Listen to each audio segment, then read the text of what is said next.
Coming up next, from suspense master Wes Craven, the director of The Hills Have Eyes and Last House on the Left, comes a new film of fantasy terror. All Guts, So Gory presents A Nightmare on Elm Street. The kids of Elm Street don't know it yet, but something is coming to get them. There's something out there, isn't there?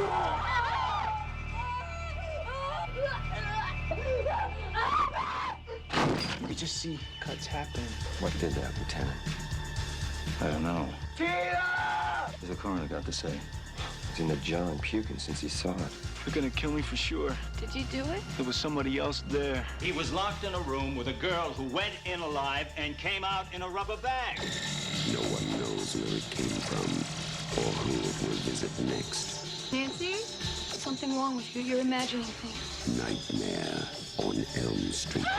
Do you believe in the boogeyman? No. Whatever you do, don't fall asleep. She's the only one who can stop it. If she fails, I'm your boyfriend now, Nancy. no one will survive.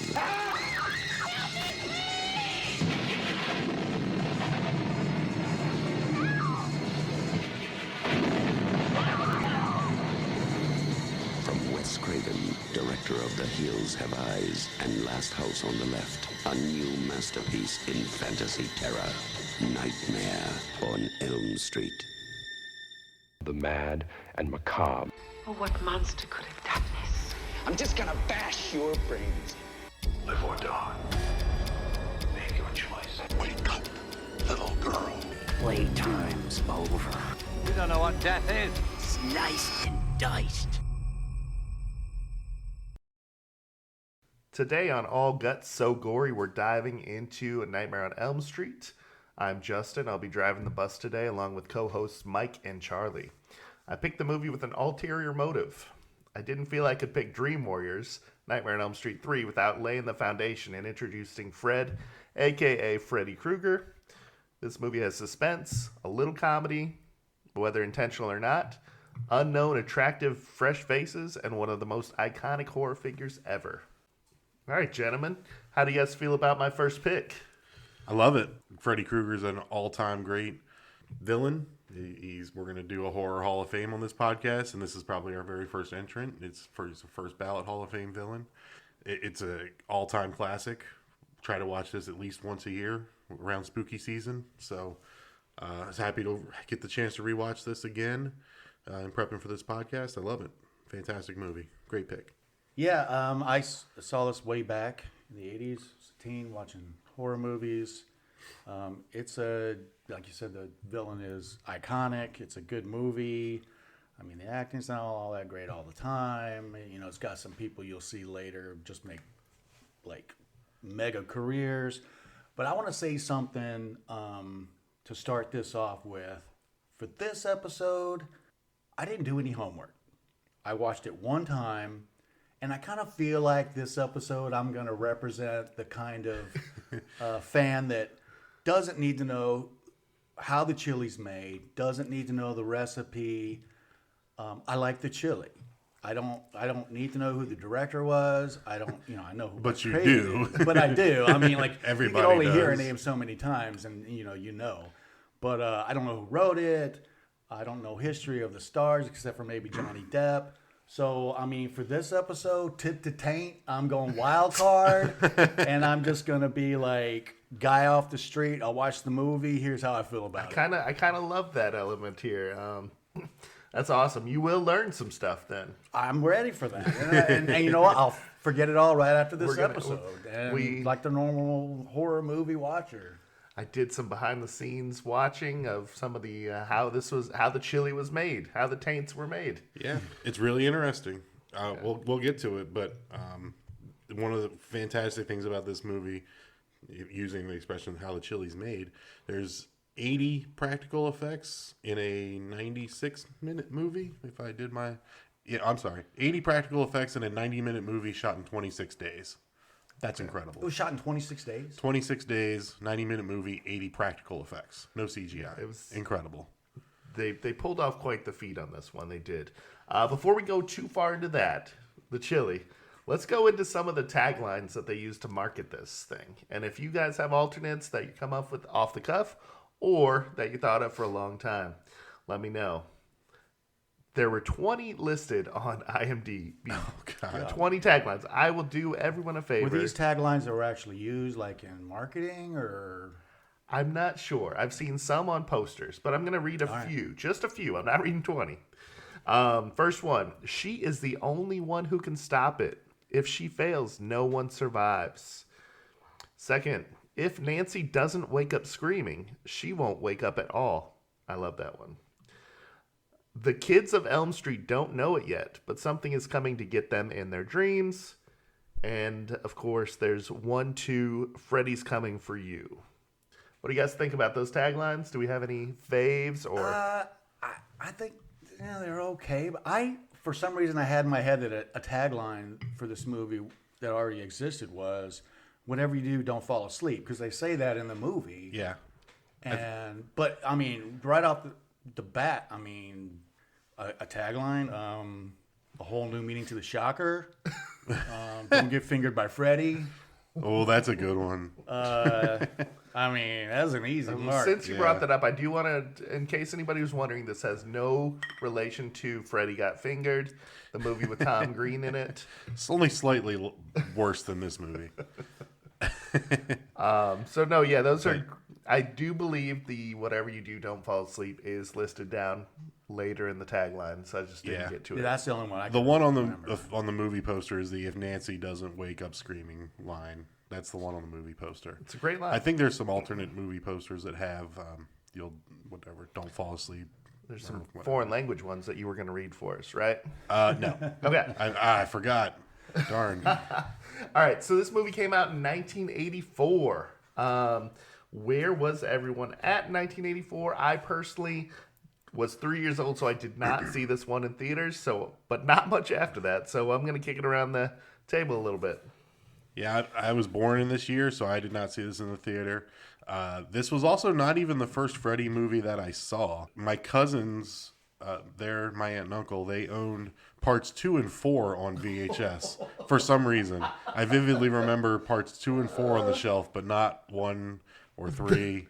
And I was 8 years old the first time we watched Freddy Part 2 and Part 4.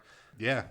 Sounds like they got that definite nightmares. The bin. The Walmart $5 bin. That bin. Yeah, right. Was that even a thing back then? I mean, VHS tapes were like $24 in like 1990, right? In the 80s, VHS, they were like $80 when they first came out. $90. Like, if you didn't bring your video back, you got a bill.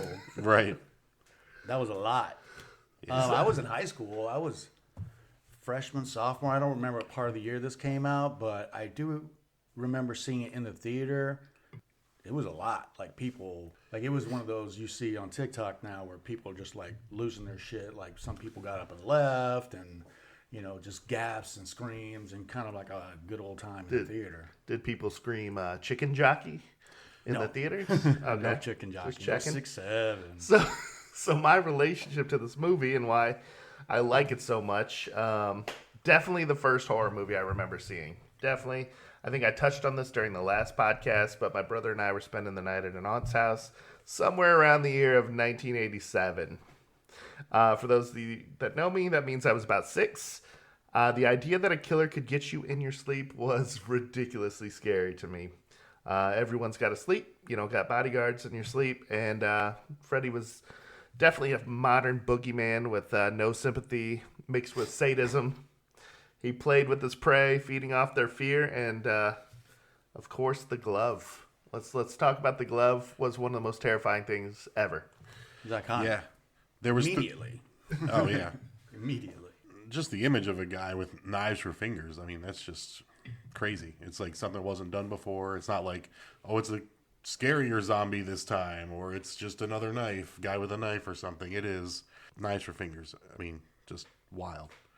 Apparently not the most practical of weapons, as I learned in one of the featurettes I was watching. Robert Englund actually cut himself a few times because the knives would actually bend all the way down to his the upper wrist area, and he had scratched himself. They made several different versions of this glove. They made some sharp ones and some not so sharp ones, which I don't know why they needed the sharp ones other than cutting the spandex and the that opening fabrics. Yeah. sequence when he's like, when he shreds through that canvas or whatever, they had to be sharp. That's true. You couldn't get around that. To make the sparks on the wall or to scratch the metal pipes and stuff like that, that had to be sharp. Yeah. It's a liability nowadays. Yep. That's what that is. I heard they had a sharp set, a dull set, and a plastic set. So the dull set was when they weren't going to be in like contact with anybody, but still wanted like the shine or still wanted it to look scary, but didn't want to get too close for comfort.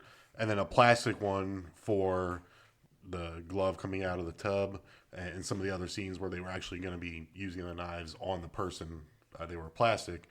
And Heather Langenkamp mentioned in a couple of the behind-the-scenes stuff, things that I watched, she mentioned that she would often double-check, be like, hey, do you have the right gloves for this scene? And they'd be like, oh, sorry, my bad. Like, actually wearing the sharp gloves when, like, they were getting ready to do the bathtub scene. And, like, they'd be like, ooh, sorry, let me fix this real quick. I don't think they had the same armory set up as they do now with movies where you have to, make sure you check things out and everything. Well, we don't have that now. I mean, too soon. Too soon, Mr. Alec Baldwin. Okay, so another thing I wanted to talk about is the difference between him and other supernatural type villains like Mike Myers and Jason Voorhees. Yeah, baby. Yes, the spy who shagged us. I mean, it's like Mike Myers and Jason, they have no personality. They're just robotic killers. This guy is like talking and taunting and relishing and just... Right.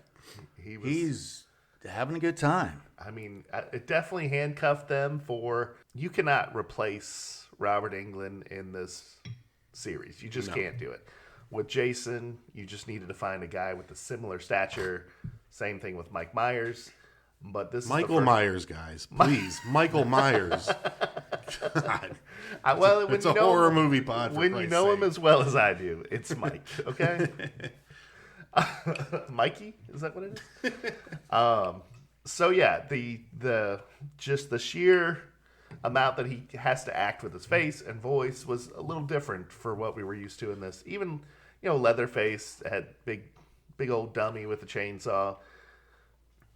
Just nobody else had done this yet. No, Robert Englund's a fantastic character actor, still working today. He's got a lot of credited roles. Even when he shows up somewhere randomly and he's not even horror stuff, I'm just like, oh, it's Robert Englund. I mean, it's just great to see him. Right. And he pulled this role off amazingly. And they almost didn't have him for the subsequent movies, and he held out for more money, which he rightfully deserved, and they were going to try to give this role to somebody else for part 2. They did some screen tests, I think, with some other actors. I can't recall who they were. And because they're just like, oh, yeah, we can just put another guy in that makeup, and you can't. You definitely can't. I completely agree 100%. Quick notes. How about behind the numbers? We'll call this one. Nightmare on Elm Street came out in 1984, was written and directed by Wes Craven. So there you go. He wrote it. Who's that? Don't care. It might be Wesley Craven. Oh, my God. It had a runtime of 91 minutes. New Line Cinema distributed this film. This movie actually saved this company from bankruptcy. Budget $1.8 million. Opening weekend of 1.3. Gross U.S. and Canada, I guess we'll just go ahead and say gross worldwide, was about $26 million. So at the time, a huge success versus a low budget. I mean, not blockbuster success, but still, anytime you can 20 times your money, basically, it's I would call that a success for the studio. I've always wondered this, even though I don't really care about anything. Do they include like advertising, marketing, production, distribution when they talk about the budget I think spent for a movie? I don't think in what they spend, no. Because there's, especially if you look at IMDb, like there's definitely been some where it's like the gross revenue is bigger than the budget, but other outlets will say that like it definitely didn't make its money back because the budget doesn't factor in the marketing for the movie and stuff like that. The budget is basically what it cost to make it and to pay the actors and pay everybody. But still, it's made like 12, almost 13 times the budget. Yeah. that's gotta. I mean, even if they spent It wasn't double the it budget wasn't on a bomb, marketing, that's they for sure. Still made They a lot were of money. scraping every nickel and dime together to get this film. They had a company called Smart Egg on the line for the last $1 million of it, and they kind of backed out until there was more proof of concept. So they had to basically call in all the favors they could to get this thing to the finish line. Wes Craven, before this, was not looking to be a horror guy. Did anybody else? It wasn't until his mid-20s, I think, that he got into filmmaking. Right. Somebody he ran into somebody. Oh, this is bad. Horror podcast. I don't know his name. But basically, the Last House on the Left was the first horror screenplay that he wrote. And after that, he became known as somebody who could write some spooky stuff, pretty much. Sean S. Cunningham produced that with him, who went on to make Friday the 13th franchise. That's who the somebody was that I was talking about. Yeah. So, Last House on the Left. Pretty important guy. Let's just say that. If you like that kind of thing. All right, let's ask this real quick. Who was scarier when you were a kid, Freddy or Jason? I'll jump in. I'll say that Freddy was scarier because the finger knives, because it's about being in your dreams. Like, it's don't fall asleep, and everybody falls asleep. You're scared to watch scary movies as a kid because you might have nightmares. Nightmare is in the title of the movies in this franchise. It scared me more for some of those reasons than Jason. Not to say that the Friday the 13th movies weren't scary, weren't well done, that Jason's not an iconic figure. I was going to pose the question later on if we got to it, are you a Freddy guy or a Jason guy? Kind of like, are you an Elvis guy or are you a Beatles guy? Like that kind of thing. They're not mutually exclusive. You can be both. Yeah, no, you can be both. But since you brought it up, I mean, I think Freddy is the scarier one. Because even in like some of the Jason movies, it's like eventually, like if you kill him, he goes to the bottom of the lake until like an anchor pulls a rope off him, and then all of a sudden he's freed again. Right. But in or something crazy happens, lightning strikes and it shocks him back to life, and he goes through different iterations. Freddy is just infinite. You fall asleep, there he is. Freddy is infinite. He's there. There's no stopping him. We will get into the how infinite here later in the podcast. Fun fact about the movie, Wes Craven did not intend this to be a series at all. He wanted this to be a standalone movie. What do you guys think about that? Was that... I feel like that happens with a lot of movie franchises. It's just like a really good first initial idea movie, and it's really good, and after that, people just want to make money. So it's an easy money generator, but it's a standalone movie. Like, you could watch this movie and never see another Freddy Krueger, Nightmare on Elm Street movie again, and your life would just go on and be okay. When you put it like that, Charlie. I mean, I don't really care about what's going to happen in the future, and it's not like a Star Wars type thing. Like, what happens after the Death Star blows up? I mean, that's just not the end. More shit has to happen. Everybody lives happily ever after the Death Star blows up, okay? Yeah. I mean, if people watch this and they're like, should I go watch part 2, 3, 4? I mean, yeah, if you're into that sort of thing. But if you don't, you're fine. But you need to watch this one. Yeah. Yeah, this one had to come before the other ones that not my favorite of the Nightmare movies. I do throw that Justin out loves often. 3. 3 is the fave, but yeah, still a great film by itself. So much so at the end they were gonna wrap it up. They were gonna finish it after Nancy takes away his power, turns his back on Freddy. That's how the movie was supposed to end. Robert Shea, the New Line CEO, said, "Hey, what if we have the scene where Freddy shows up in this car and drives the kids away after that?" And Wes famously says, "That's horrible. That's a horrible idea. The best you'll get is the scene they did at the end where the top goes down. It's the Freddy sweater. The mom gets pulled through the door. We'll go into that. But that guy was thinking ahead. He's like, this is going to be a hit. Add this scene in there, and then we can bring him back. Absolutely. He was a businessman. And Wes Craven's, I hate to say it, artist, but, Not tour. I mean, he just, I agree. It would have been, I mean, they had needed something else to kind of, another scene to kind of wrap up and say everything was okay.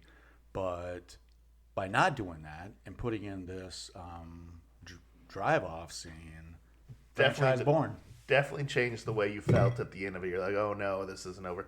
But yeah, Wes felt kind of indebted to Robert for the efforts that they went through. So he's like, hey, I'll give this guy a bone, and I'll throw him a bone. That's the expression. Whoa. That's the expression. Sorry. The other podcast. So what? All Guts So Gory After Hours.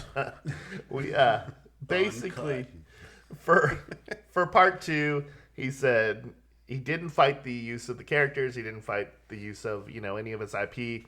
He just did not want to be involved. He did not write part 2. He did not direct part 2. The only times he comes back are actually part 3, where he co-writes it with Chuck Russell, Bruce Wagner, and Frank Darabont. That's a name that you'll run into later. And then Wes Craven's A New Nightmare in 1994. So yeah, that's his involvement in the series. If you liked 4 and 5, he had nothing to do with it. If you liked 2, you might want to turn this podcast off because it's going to get dark. Any comments on the series as a whole, guys? I mean, I like I do like 3 a little bit more than 2 for New Nightmare. I like Robert Englund's portrayal in all the movies, but just the other parts of all those movies are just not good at all. I think I appreciated the Freddy versus Jason. Like that's a fun movie to throw on. The Robert Englund of it all in that movie as well. But I think just after this one, for the most part, you're good. Yeah, it just does the same that most franchises do, where they're in it to make money. They're a business, I get it, and the quality kind of dips out. But like I said, you can watch the first one, and you don't really need to watch the others. Yeah, I'm gonna disagree here. Okay, guys. So Nancy not only introduces the lucid dreaming element of this, but then we then, as the series progresses, we learn the lore behind Freddy. We learn that his mom was raped by 1,000 inmates or something like that in prison. It's a real heart-touching, heartwarming story. Whatever. Is it? I mean, I don't really care. Right. Whenever you dive in the lore. Okay, so I know I saw the movies. I just don't, I'm a horror fan. Of course, I've seen all the movies. I'm not going to not watch it. I just don't remember them because they're just, extra. They're extra dose of ketchup on my fries. I don't know. Whatever. All right, the idea for the movie.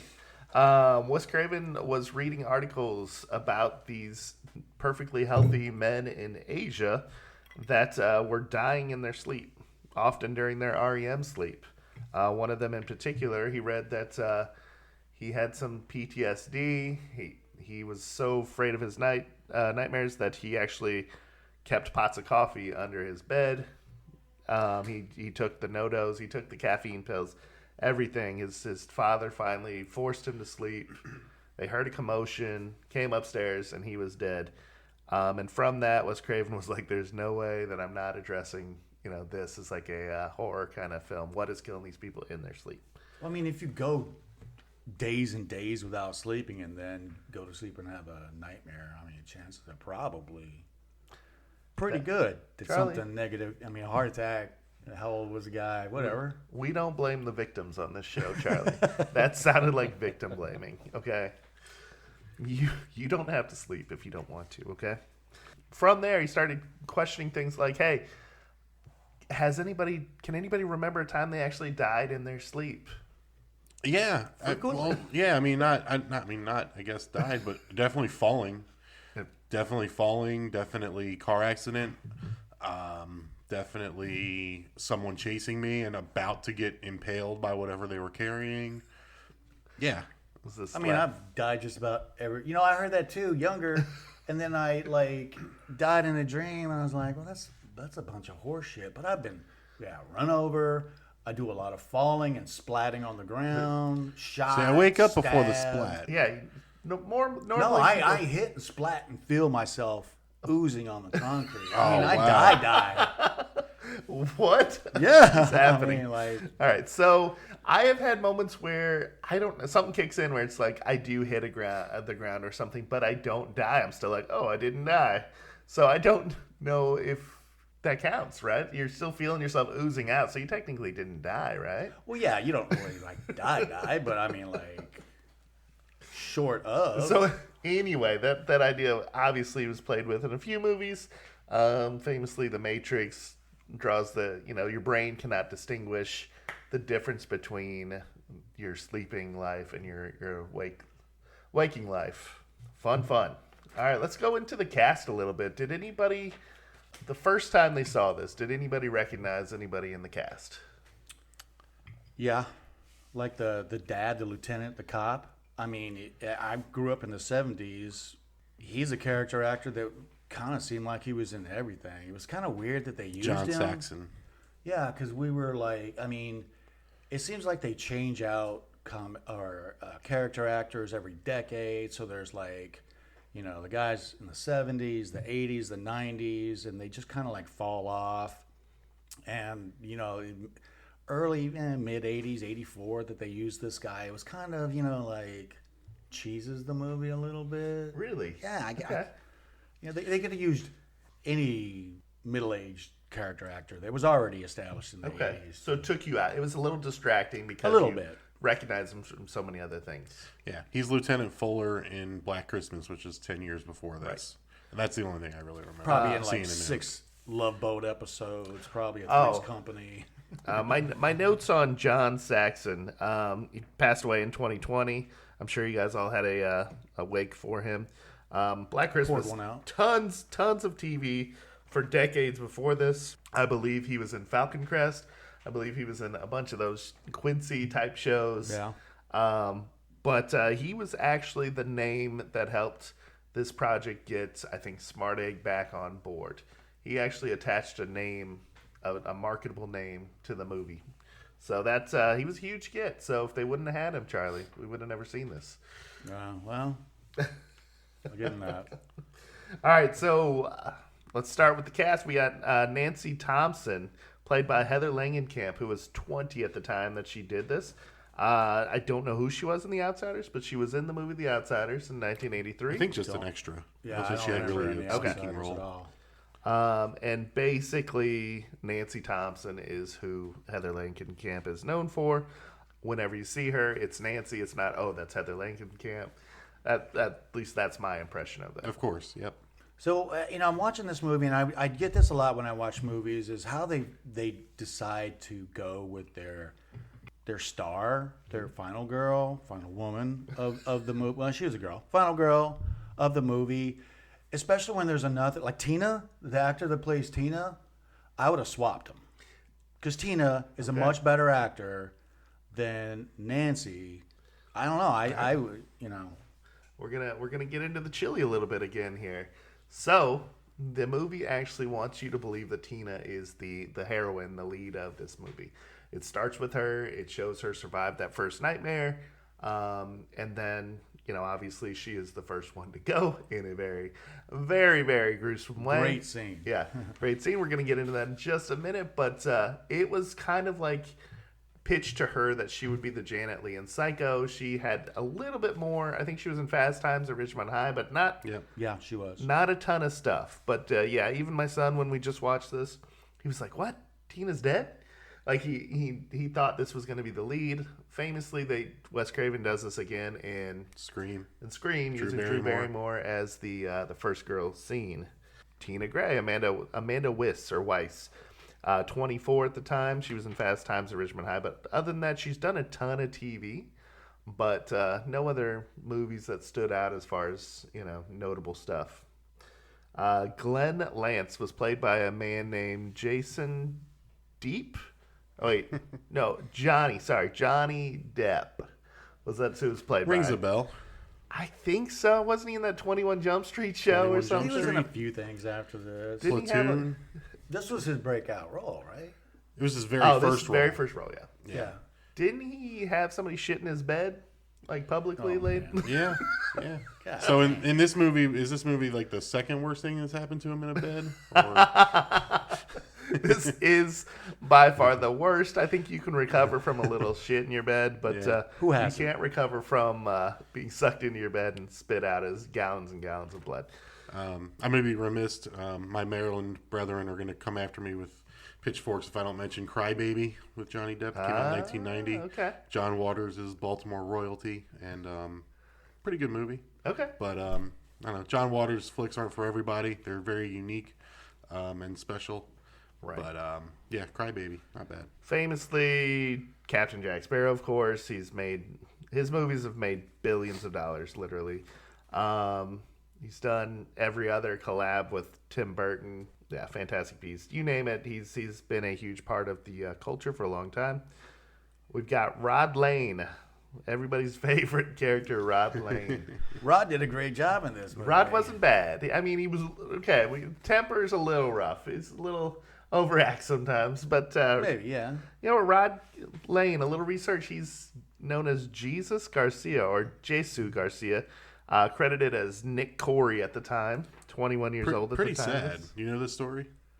I know that he's like an ordained minister now. I don't know much about. Well, yeah, but he went by Nick Corey, or credited as Nick Corey in this movie because his agent told him that if he went by his Latin name, that he wouldn't get hired, and so told him to go by a different name and to do an Italian accent in the movie instead of his Latin self, which is pretty freaking sad. It's that has to be a thing, or wasn't even a thing, even the 80s. 80s in America. And yeah, and then he went through substance abuse and the whole 9 yards, like during and shortly after this movie, and he did get cleaned up, thankfully. But yeah, rough times for him for sure during this time.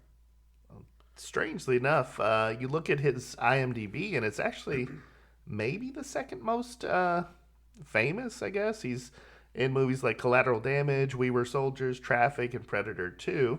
I don't remember him in any of them, to be honest with you, but no. I remember his face. I remember like he's been in other stuff, and that's probably the other stuff he was in. I just, All right, we got Marge Thompson. Nancy's mom is Ronnie Blakely.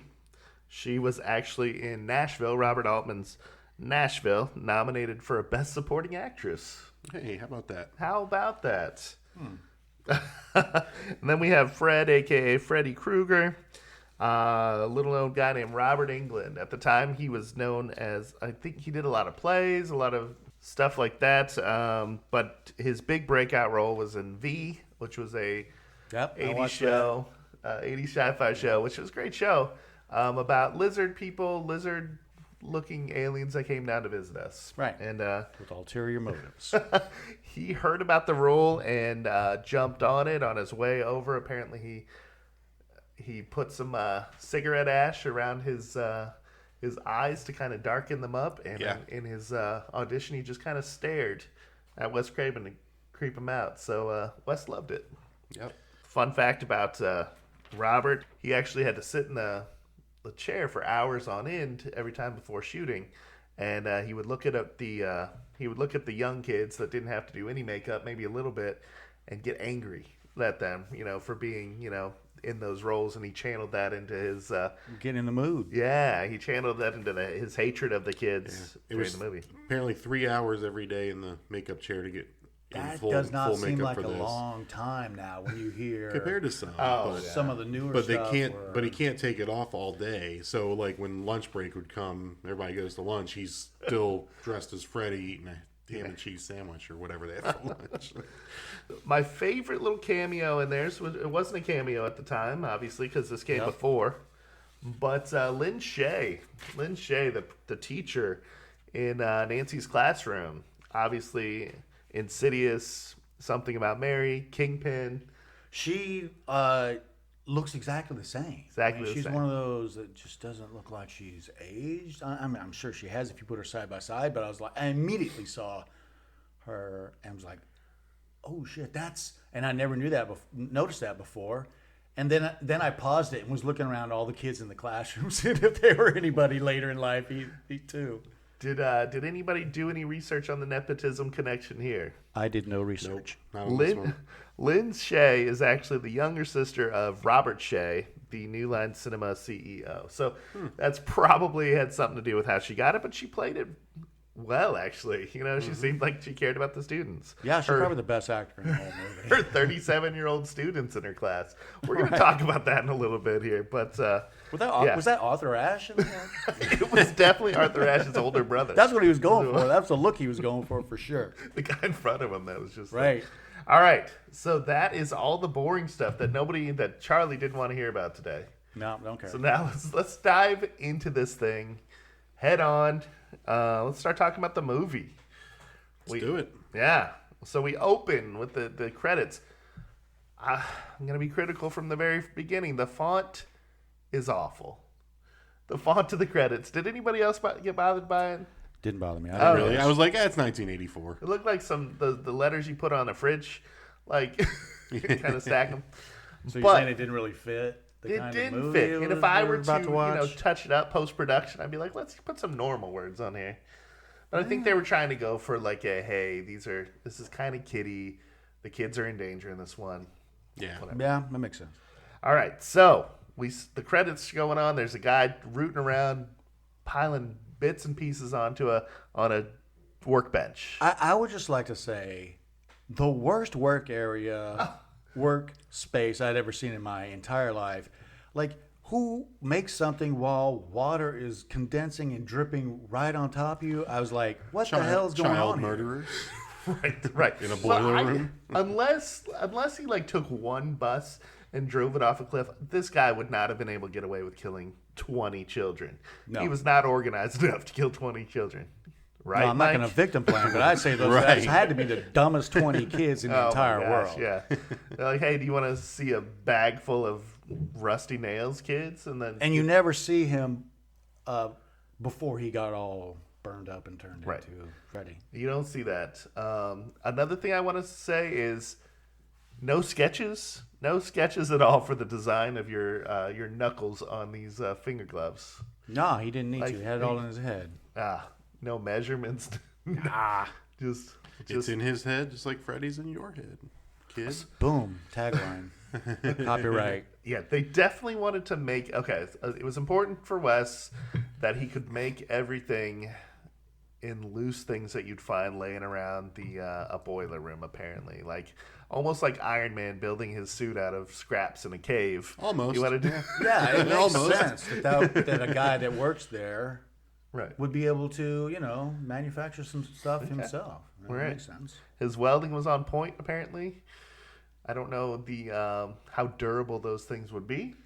I mean, turns out if you weld in a high humidity area with water dripping on you all the time, we find the claws later in the movie. Still look good. It held up. Not a Still look good. dot of rust on them. All right, so we go from that to immediately into the initial dream sequence with Tina. What was your guys' initial take? How was this one shot? What you guys like about it? What you guys did not like about it? I would like to say, just real quick, when I saw this in the movie at theater and I saw Tina, I was like, I love Tina. Smoke show.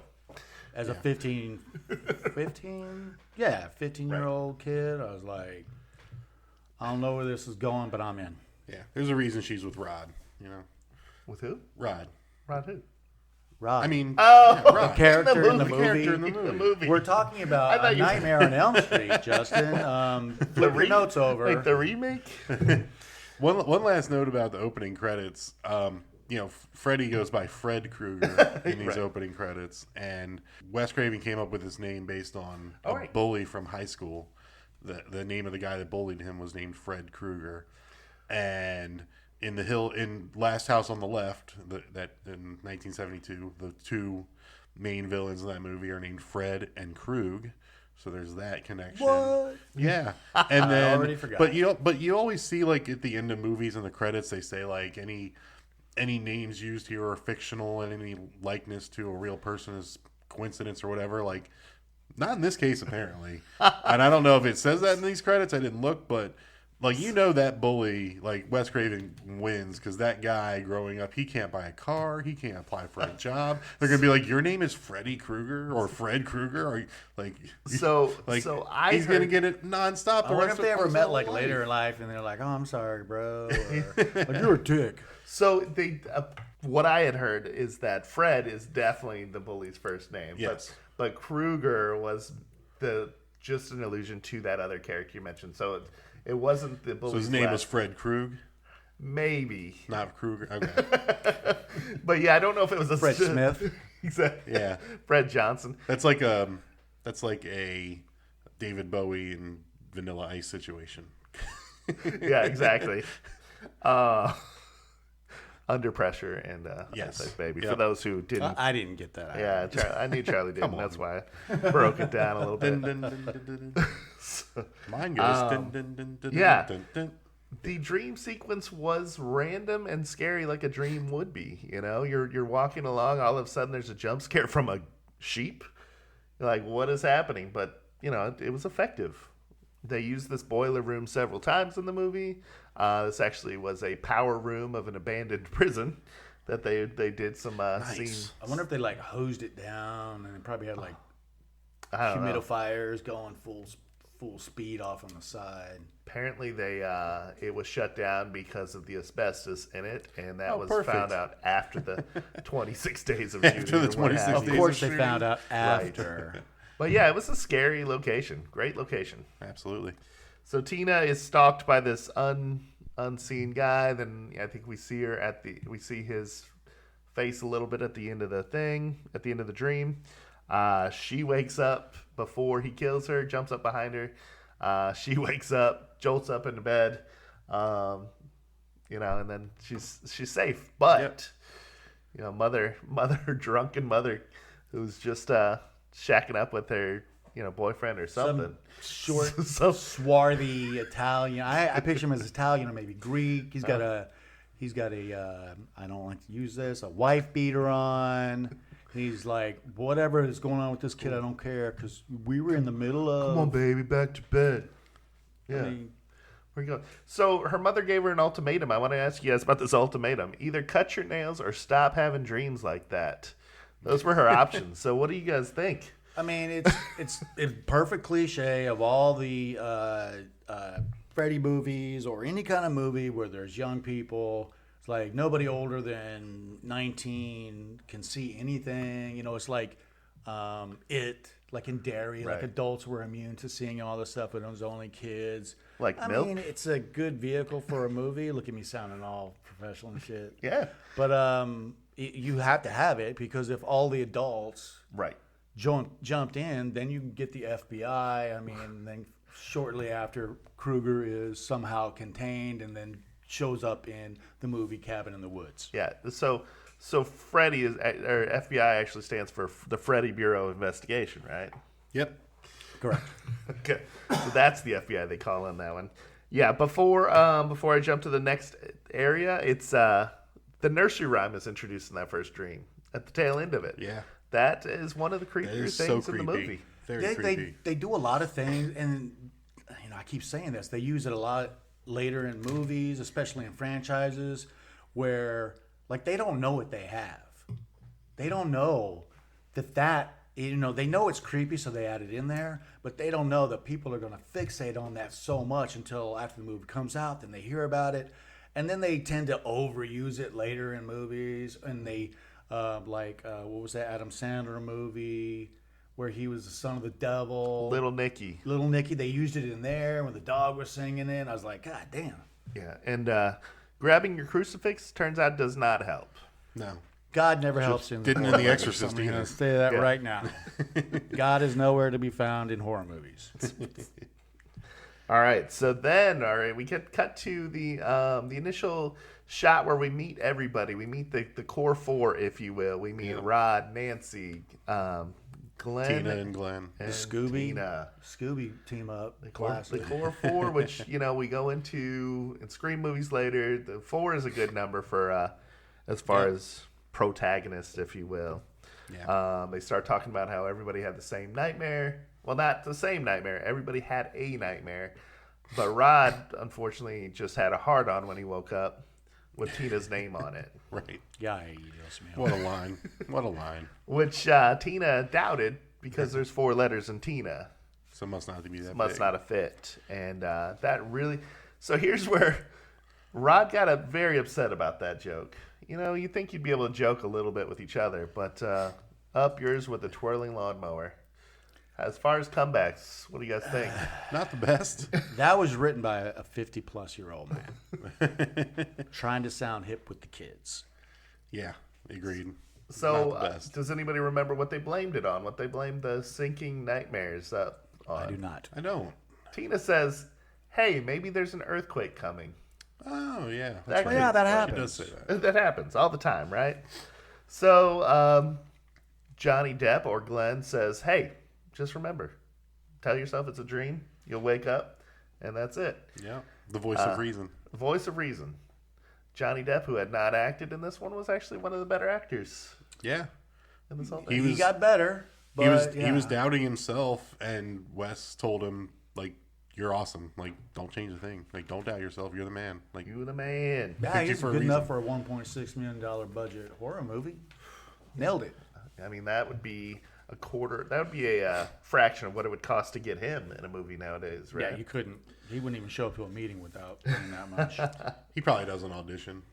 Right? No, he's on that list. Like guys like DiCaprio, like Brad Pitt He don't doesn't read. audition. He's a, I can't remember.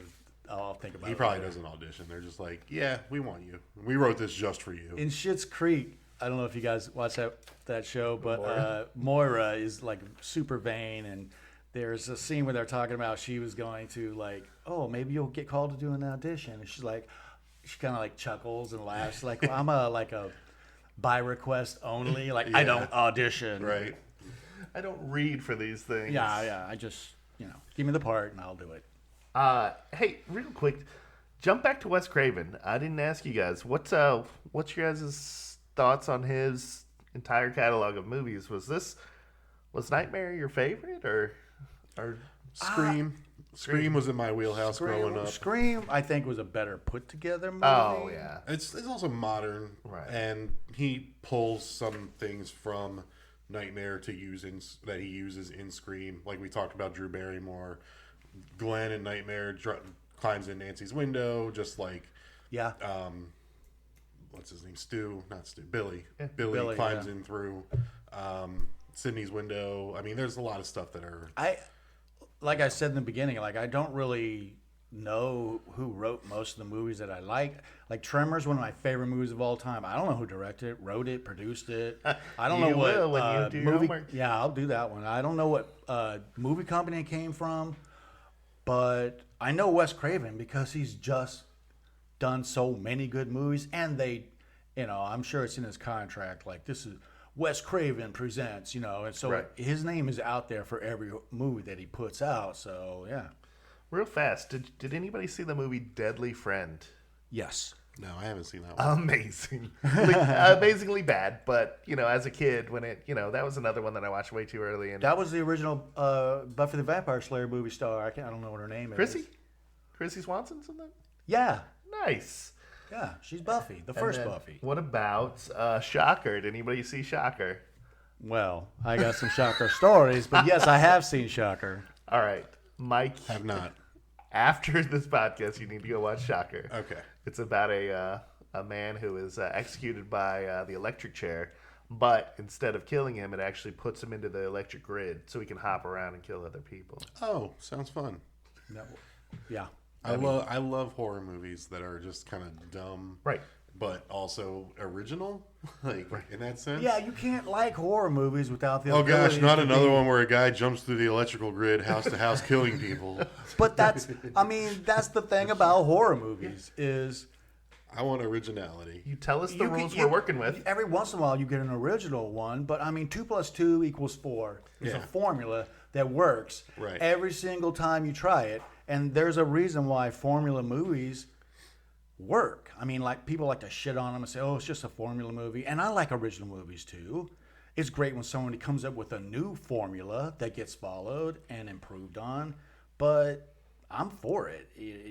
2 + 2 = 4. You give it to me a little bit different every time, and I like it. That's what she said. And it's like that in music. Like there's certain musical chords that sound good together, and when those chords are played in a certain order, they sound great.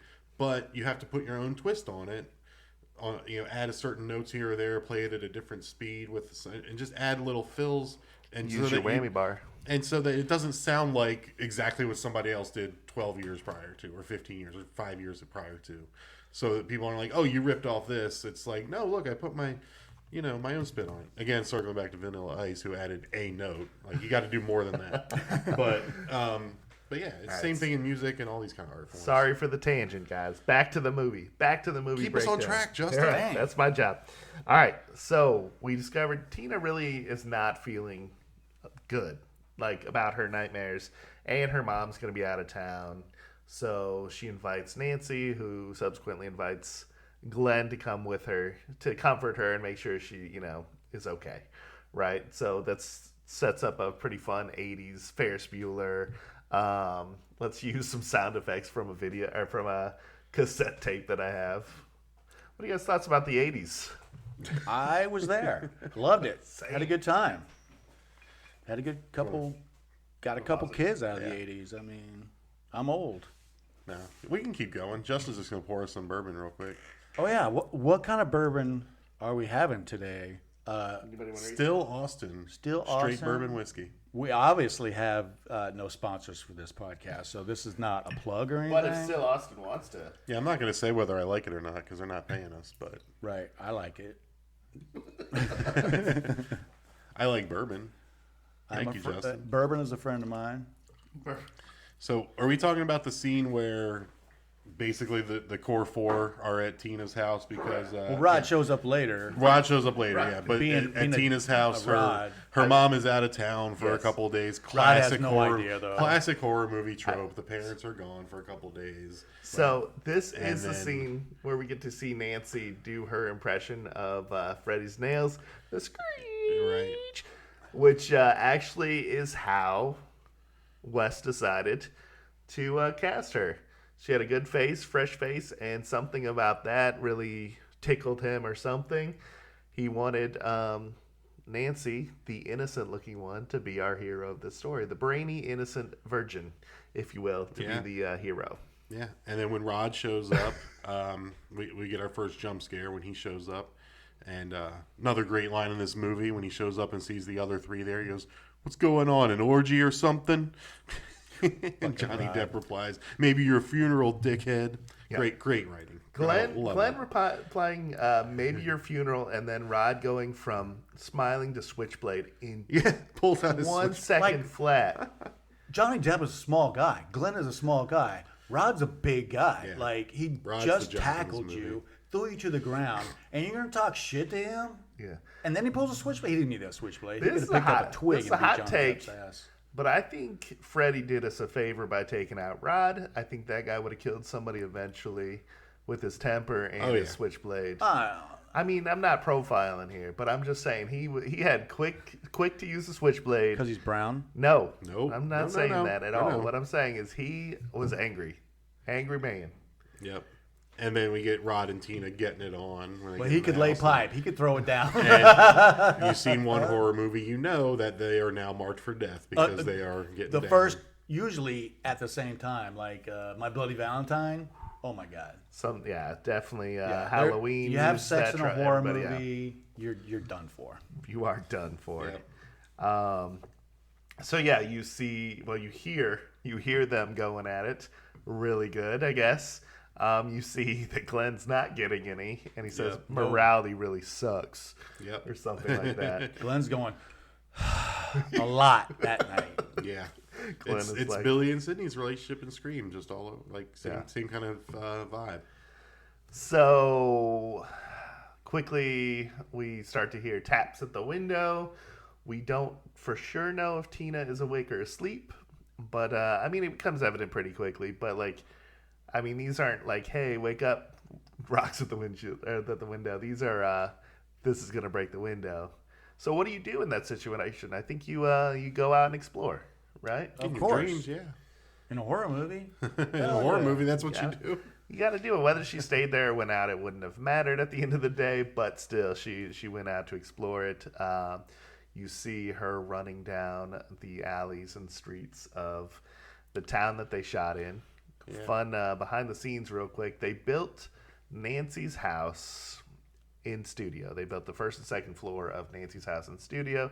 They shot in a neighborhood for the exterior, and Amanda was actually worried that people were, the neighbors were going to get upset from seeing her running down the alleys being chased and screaming. So this was before they did a ton of shooting like that. Yeah, it was filmed in California. I think Wes said that in one of the behind the scenes that they found like the one block that looks like Ohio, like the one block that looks like the Midwest, or there wasn't palm trees, or wasn't some wild looking. Right. Yeah, it wasn't some wild looking California houses. It was like, oh, this block looks like Ohio. We're filming right here. Like not a French bulldog or avocado in sight. Yeah. I love avocado. Maybe you should move to California. Maybe I should. Yeah. And this is where we see actually Freddy for the first time in the dream sequence with. Yeah, he goes all big arms. Ooh, right? Big arms.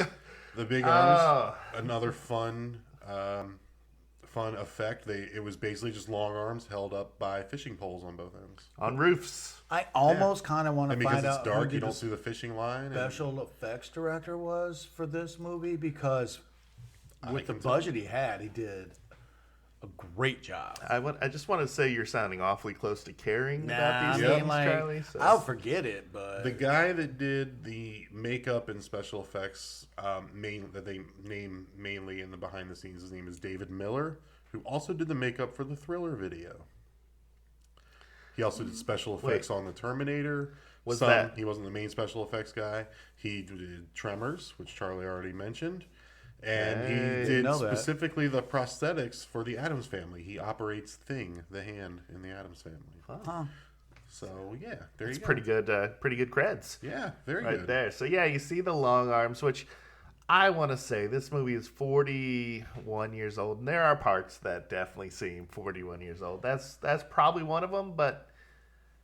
But in a movie today, they would have CGI'd it, and it'd look stupid. Worse, it looked like Go-Go Gadget. They would have had the arms coming out from small to big instead of just having them already big. It's fun. Yeah, it works. I feel like this is one of the movies that the clearer the movie gets, like as far as quality, the UHDs, the HDX or whatever. I mean, you start to see the strings a little more. But as Mike is saying here, I definitely think it works. But, definitely shows its age at times. So then chases her into somewhere. Where does he finally get her? Outside her house. Outside her house, right. And right outside. That's when he tackles her and she peels his face off. Which is another incredible Great effect. Scene. Yeah. Peels the face off. They used a puppet on that one. Yeah. Or I'm sorry, before she peels the face off, he stands there and says "Hey Tina," and then he holds his hand up and lops his fingers off. Oh, yeah. We get green blood spurting out. And I think he lifts his shirt up and slices, and there's maggots with the green blood coming out. Right. Just showing her the power that he wields. Just freaking her out. Yeah. He can disturb some people. Yeah, and then we get the tackles her. She peels his face off, and then we get him slicing her in the stomach. Cut to Rod, the bed, and Rod, and one of the best kills in this movie and in all of horror movies. Oh, the most to that point in once again I was only 6 or 7, but the craziest shit I had ever seen in my life. I'm like, this girl is on the ceiling. She is being cut up. She is bloody as all hell. So I want to hear how when you were like 40 when you saw it, right? In the theaters. Right. So, just got back from Vietnam. Wasn't it World War II? I thought, right? Well, I was in a lot of wars. So, how did that scene stack up for you? Having seen other horror movies and stuff to that point, it was really good. I mean, the bar was Star Wars. I mean, it's not a horror movie, but as far as special effects go, anything that came out 70s, 80s, even into the 90s, the special effects bar was Star Wars. But that the thing that got me the most, and especially rewatching it, was like, you know, she's under the covers with him fighting, and the guy, you're like, pull the covers off, and he finally does, and it's just her. And then she kind of moves up in between the ceiling and the bed, and she's like flipping around, getting sliced up, and you're like, that was a really effective, but I'm like, how the hell did they do that?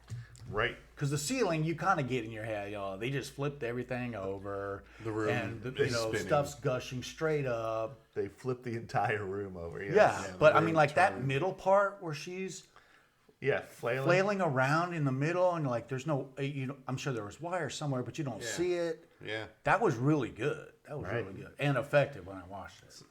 Yeah, getting thrown up against the wall. Looks like she's crawling up the wall sideways and backwards up to the ceiling. Yeah. It's just incredible stuff. In your head, you're like, hey, Rod, try to maybe stand up and try to help her. But obviously they couldn't because he was not on the rotating part of the set.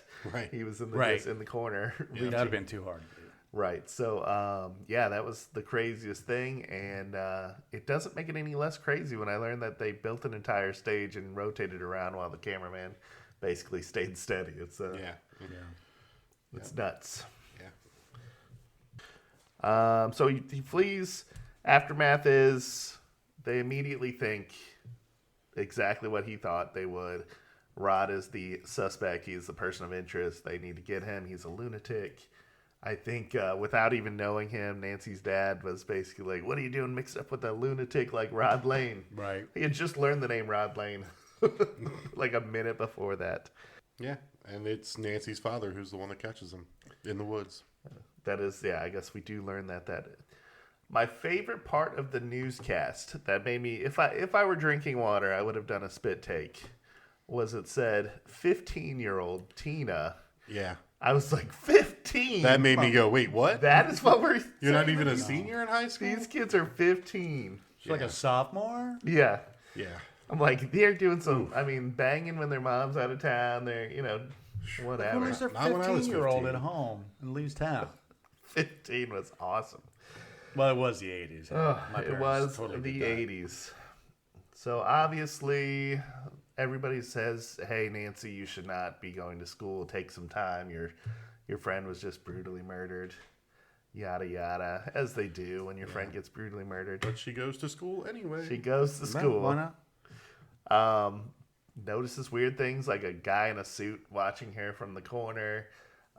She's pulled into a bush by Rod, who once again does not have shoes on. He's like, I didn't do it. Nancy's like, you're stupid. There was nobody in there with you. And he said, stop calling me a fruitcake. I'm like, see this anger? He should have been trying to plead his case more instead of getting angry. Yep. And then obviously this whole thing was a sting. They knew that Rod would reach out to Nancy. Yep. And they were waiting. Yep. That's where they catch him. Right. Yep. All right. So after that, Nancy still goes to school. Yep. No big deal. She's worried about her perfect attendance, I guess. Yeah. Until she falls asleep, then it's a big deal. And I'm on her side. It would have been tough to stay awake through just somebody standing up, just reading some Shakespeare. I think I would have fallen asleep as well. Same. Yeah. We had a cool, once again, it did the whole, is she still awake? Because it didn't cut to dream. No, clouds or anything saying, hey, we're dreaming now. Exactly. I think our first indication that either she was going crazy or in a dream, she sees Tina in a body bag next to her. Yeah, I'd say that was an indication she's in a dream state. Yeah. Because no one else reacts to the naked Tina in a body bag, blood all over the place. And this whole scene, from seeing Tina to her being dragged down the hallway, to her chasing, it's one of the best scenes in the movie, in my opinion. Freddy the hall monitor. Yep. No running in the halls. Where's your pass? Where's your pass? Yeah. Whatever. Screw your pass, she says. Fuck you, Freddy. Pretty much. So yeah, she runs to the basement. She went to Always a good spot to run to. It said no students allowed on the sign. It said no students allowed. Right. What student is going to go by a no students allowed sign? I think this is another horror movie trope, is running to the basement. I think in Teen Wolf, Michael J. Fox runs into the basement bathroom when Was he that to starts turn turning into a wolf? Yeah, when it happens at school the first time. I think in Stephen King's version of It, that Richie runs to the basement when he thinks Pennywise is after him. It's like going to the school basement. I don't know, it's some kind of trope, I guess. Well, basements are known for having a lot of exits. Yeah. Right. They're safe places, not spooky at all. Right. Right. So I don't even know if my school had a basement. Mine did not. We discover something. Well, we already knew this from Tina waking up for her dream with slashes on her dress, that the dreams are impacting them in real life, and honestly for her being flayed open and stuff, we realize that the dreams can affect her, but the characters did not realize this yet. This was an important scene because Nancy actually wakes herself up by burning herself on a hot pipe. Yep. Very smart. She's burned on the arm. Yep. When she wakes up, It followed her out of the dream nightmare. Burned on the arm. Awesome. She's the wheels are turning in Nancy's head. She's the smart one. All right, then another iconic scene. Like I think Mike referenced this at the beginning, but like there are 80 effects. You said 80 in effects 90 movies, in 90 and they're minutes. just probably 10, One after another. Yeah. 10 great scenes that are tying this thing together. Yeah. Bathtub scene. Bathtub scene's great. Yeah. Effective. The glove coming up between, just the camera shot, the glove coming up between her legs. Oh, it's so creepy. Yeah, when you watch this movie after you've seen it a few times, you tend to notice, like obviously they're wearing clothes from the 80s, but the way that Tina dressed compared to the way that Nancy dressed, I mean, Nancy is like they were as much clothing as she could have on to cover up what her body looked like. And then in the middle of in this scene and then the rest of the movie, they kind of do like a change where it's like she does have skin and, she's in the bathtub and it's like, well, that's kind of odd. And then later on, she's like changing clothes in her bedroom and like, I don't know what happened there. Maybe they did some testing and we're like, look, you can't have her dressed like a nun. It don't work. It's a horror movie. I was paying attention to any of that stuff when I was, watching it, Charlie. I think you're.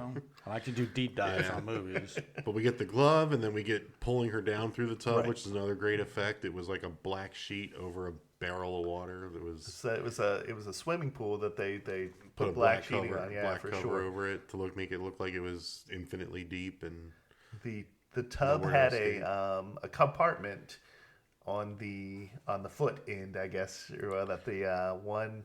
I think it was that Miller guy that. Maybe that David. I think David Miller. He was the one laying in the other end of the tub. He was hold his breath, but he could hear Wes giving directions as far as like where to hold the glove, higher, closer, what have you.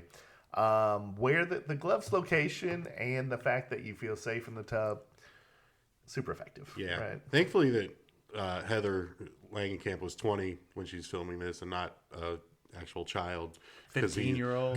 As I think he says in the behind the scenes, is like, I spent about 8 hours between Nancy's legs, like in a kind of a creepy way.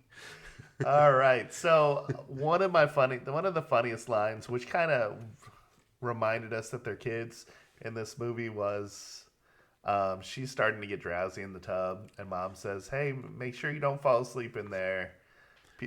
So many people drown." And then she immediately offers a solution to making her fall asleep. She's like, "Hey, do you want some warm milk?" Yeah. To which I think in my own head I said, "Warm milk, gross." And Nancy says, "Warm milk, gross." Loved it. Very like bratty teen like to say under your breath kind of thing. Yeah. Good when stuff. When she does get out, she takes those pills, the stay awake pills. I think is what it said on the bottle. Oh, yeah. Stay awake pills. I'm like, that's very specific. That's not the medical term, stay awake pills. So those are pretty cool. And then another thing that kind of contradicts, like, you don't want to fall asleep, so you don't want warm milk. It's like you don't want to have nightmares. She lays in bed watching Evil Dead. Why are you watching horror movies when you don't want to have nightmares? Right. Good shout out to Evil Dead there. Then, not on my notes here, but it looks like she hatches a plan where she needs. Wait, is this after the sleep study or before the sleep study? Where she hatches a plan to find him? or to check in on Rod, or actually just have Glenn. Well, I make think sure she stays checks away. in on Rod. Nancy checks in on Rod before the bathtub scene. Right. Okay. Because Sorry, he jumped goes there. to the jail and he Because confirms, like, I teenagers- saw Freddy in my dream too, and he confirms it, and this, that, and the other. And then once Glenn breaks into her house, or Glenn climbs climbs in the window. I think then she hatches the plan, maybe to, like, I'm gonna fall asleep, so you need to wake me up. And then she goes out in the alley and sees Freddy, or Glenn hiding behind a tree or something like that. Right. But then Glenn falls asleep, and she's like, "I told you to do one thing." Guarantee Glenn fell asleep probably at seconds. the same time. Right. She Right. Yeah. So then we get like a little loosey goosey with the rules here of dreaming. But then we see. Then that's when we see Freddy pulling his T-1000 impression at the jail where Rod is, and just walks right through the bars. Yeah. Also effective. And into Rod's cell, killing him. And then that's like Glenn's not waking up Nancy. We get the melting stairs bit with Nancy running through the house. Freddy jumping out of the mirror. That whole scene. And then when she finally does get up and she's like yelling at Glenn, like, "You fell asleep. You had one job. You had one job." One fucking job. Glenn. Yeah. God One damn, job. Glenn. Yeah, I mean, then he we was find getting out. excited though. Like he climbs in the window and she's like, "I got an idea," and he's like, "Yeah, I'm listening." I'm down. Turn off the lights. Keep going. Keep going. Not what you think is what she Oh. says. But yeah, I'm wondering, do you have to be an REM sleep? It seems like no. It seems like you do not need to be an REM sleep for Freddy to join you, because in the classroom, it's like she just nodded off and immediately. Yeah, it's the superpowers. And so she seemed half asleep when she called to Glenn, I guess. Yeah. to Well, I see if he think was still within the watching. first, I want to say within the first 10 minutes you're asleep is your deepest sleep. Is Or it? 10, 30 minutes. It basically, like, if it's a line graph, when you fall asleep, the line goes sharp down. And then for, like, if you sleep 8 hours through the night, the first 30 minutes are sharp down, you're in deep sleep. The next 7.5 hours, you are slowly waking up the whole time. Sounds awful. Yeah. So you are kind of slowly I waking thought it up. cycled. So You were like in your deepest sleep, like right when you, not right when you fall asleep, but like 30 minutes in, you were like, is it you were at out this cold. point where she says she's been up 7 days? Isn't there a part where she says 7 days. Later the record, on, yeah. The record is 11. Nah, that's This was when she wanted him to come by and help her. I think meet me at midnight. I think that's what you're referring Right. to. So this is later. That's later think because so. it's But her like it's end, wrapping the up end game now. scenario. We at are. that point. There's not much movie left, and But we get after this part with the melting stairs and Freddy coming out of the mirror and Glenn not waking her up. We've cut to Rod is hung in his cell, and then the wake for Rod, and the priest gives a line. gosh. That I was like, good Lord. He says they're saying these nice things, and then he goes, "But you know what they say: you live by the sword, dies by the sword." Right. It's like, good Lord, man. With the priest He's like a that, kid I that mean, just died. it's like the public defender of priests. Right. It's like, hey, if you don't know anything good, we're just going to Oh talk my shit about God. this guy with the switchblade. Yeah. Then we get the sleep study scene, and Oh, we find yeah. Nancy has some gray hairs growing. Not sure what, like, Another- if there was a cut scene that kind of explains that. But Another great line is, are you Freddy's taking her home hat. to get some sleep? Better. I'm taking her to get help. right, Right. yeah. Oh, I just Googled it. 11 days and 25 minutes. Is She the was longest? totally right. So, hey, Longest without sleep. I'm sure that was researched a little bit. Yeah. Look at you doing your homework, What, Charlie. okay, real quick question. What's the longest that you guys have gone without sleep? I've at least 24 hours, but probably no more than 36. Right. I feel like whatever, maybe like 40-ish, as long as, you know. When I was in Iraq, I think I went 2.5 days. All right. Thank you for your service. And you you do start to hallucinate. Yeah. You really you lose your shit. Like 7 days, she wouldn't have to worry about Freddy. I mean, she would have like a full-on psychotic break, Yeah. and would probably be seeing shit for the rest of her life after like 8 days, 9 days. What's scarier, Freddy or a camel spider? Ooh, it's close. About the same size, right? Camel spiders are real, so there's that. Yeah, they'll get you. All right. So, yeah, then Rod hangs himself. Well, according to the outside world, Rob hangs himself, lives by the sword, dies by the sword. At some point, the sleep study. We do the sleep study. Yep. She pulls the hat off of Freddy's head. And brings it back out. Brings it out. I brought something with me. And obviously you start to see that these, the parents are not as oblivious to what's going on as they seem. Finally. Yeah. Finally. I mean, even when they were describing, I think I saw a hint of recognition on the dad's face when they were describing like the sweater and the man in the dream. Yeah, right? Yeah. I think they're just starting to realize that they know what she's talking about. This sounds familiar, which leads to the exposition dump. Well, before that, we saw Nancy meet up with Glenn while reading her booby trap book. Yeah, which is awesome. I don't know where you check those out. The 101 booby traps or whatever it was. It was great. Looks like a great book. I mean, she went full on Home Alone. Right. I'm gonna get to that later. Okay. There's for sure a case to be built. That. Okay, so the mom talks about the parents on Elm Street got rid of this guy, and then it just dawned on me that Glenn's family lived directly across the street, right. so they were in on it too. Why didn't he go after the parents? Yeah. Well, I think you hit the nail on the head with the age at which you can jump into. I think the teenagers, obviously, there's a different level of affectability, if you will. Yeah, that's my guess on it. Yeah, but who knows? Okay, exposition dump. Unbelievable fact number 1: that there's a man that killed 20 children, and everybody doesn't know about this. That is like crazy number of killed kids. Absolutely. And they wanted it to be, originally it was going to be like a child molestation thing, but Wes didn't want to do that, so he made it a child murderer thing. So that I think you make the leap in your head that other, the molestation and the killing was probably it's just a package deal. There's going to be killing at the end, but before then there's going to be some molestation. Right. Yeah. So yeah, I think that town would have lived in shame for the rest of its life. He was set free by some technicality. They said that the search warrant wasn't signed in the correct place. So the judge got famous and the lawyers got fat. I mean, that's like a urban legend. Like everybody would have known who Freddy Krueger was.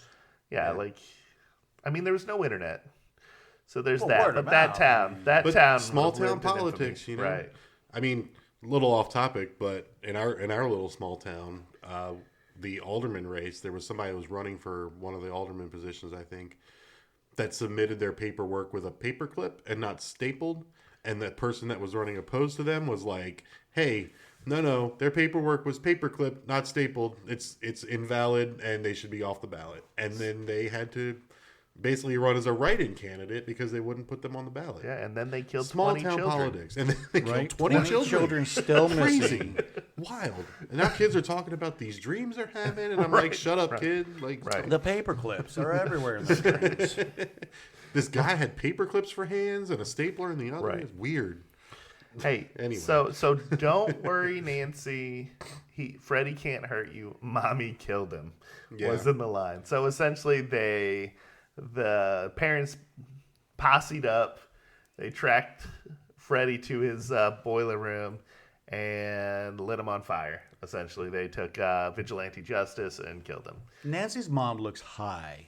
Oh my This gosh. entire She's fucking loaded movie. this whole movie. The Does whole movie. until the very end scene, which then she looks actually like a And it's a dream because it's not real. Right. Because Nancy's mom is fucked up all the So time. it was a choice there. Yeah. Nancy. Don't drink mommy's juice. She was pulling vodka out of the laundry closet. She was pulling it out of the cabinets. She fucking put a straw in a bottle. Nancy broke it on the floor that one time. Yeah. But anyway, yeah. So after the exposition dump, you know that this was a real person. It kind of implies that now he wants revenge on the kids. Yeah, But I yeah. mean, that's You a don't have read to- between the lines situation. Exactly. Yeah. Nancy tells Glenn about this, says, "I got a plan. Don't fall asleep, meet me at midnight," essentially, right? Yeah. And then when her mom is in there cleaning up all the coffee mugs and takes the coffee pot out of the room, she leaves the room and Nancy pulls out another coffee pot hidden under the bed. And that's a callback to the real story that inspired this movie for Wes. Was the this guy had like coffee brewing all the time, like hidden coffee pots all around. So to stay awake. I just Googled again. Oh no. So I remember hearing about this disease syndrome thing that eventually you stop being able to sleep and it kills you. It's called fatal familial insomnia, and it's passed down generation to generation. And eventually, once you get to a certain age, and I think I saw a documentary, a guy was like in his 40s or 50s maybe, you just are not able to go to sleep and it kills you. I wonder if they count those people in the stayed awake the longest. Probably not. They don't count. No. They don't count. I did fail to mention the name of the syndrome that Wes Craven read about at the time. It was called Asian Death Syndrome. Any way we can be racist, we're going to be racist. I'm surprised they didn't say Oriental. Right. But then it changed to Sudden Unexplained Death Syndrome because they decided, Yeah, we don't want to tag the Asians with that. Right. Come on, don't blame the Asians. All right, so part of her plan was to go in. Well, actually, we can't skip the second use of the moving set, the rotating set. Yeah. Glenn, despite all the warnings, despite listening to music while watching TV, falls asleep. There's one before this. Well, what happened? This is where Glenn is nowhere to be found, and Nancy gets on the phone, tries to call his house, and Freddy's on the other end, and you get the prosthetic Freddy tongue on the phone. Okay. And it cost $5. And what was the line? I'm your boyfriend now, Nancy? I'm your boyfriend. Yeah. That, having, lived during World War II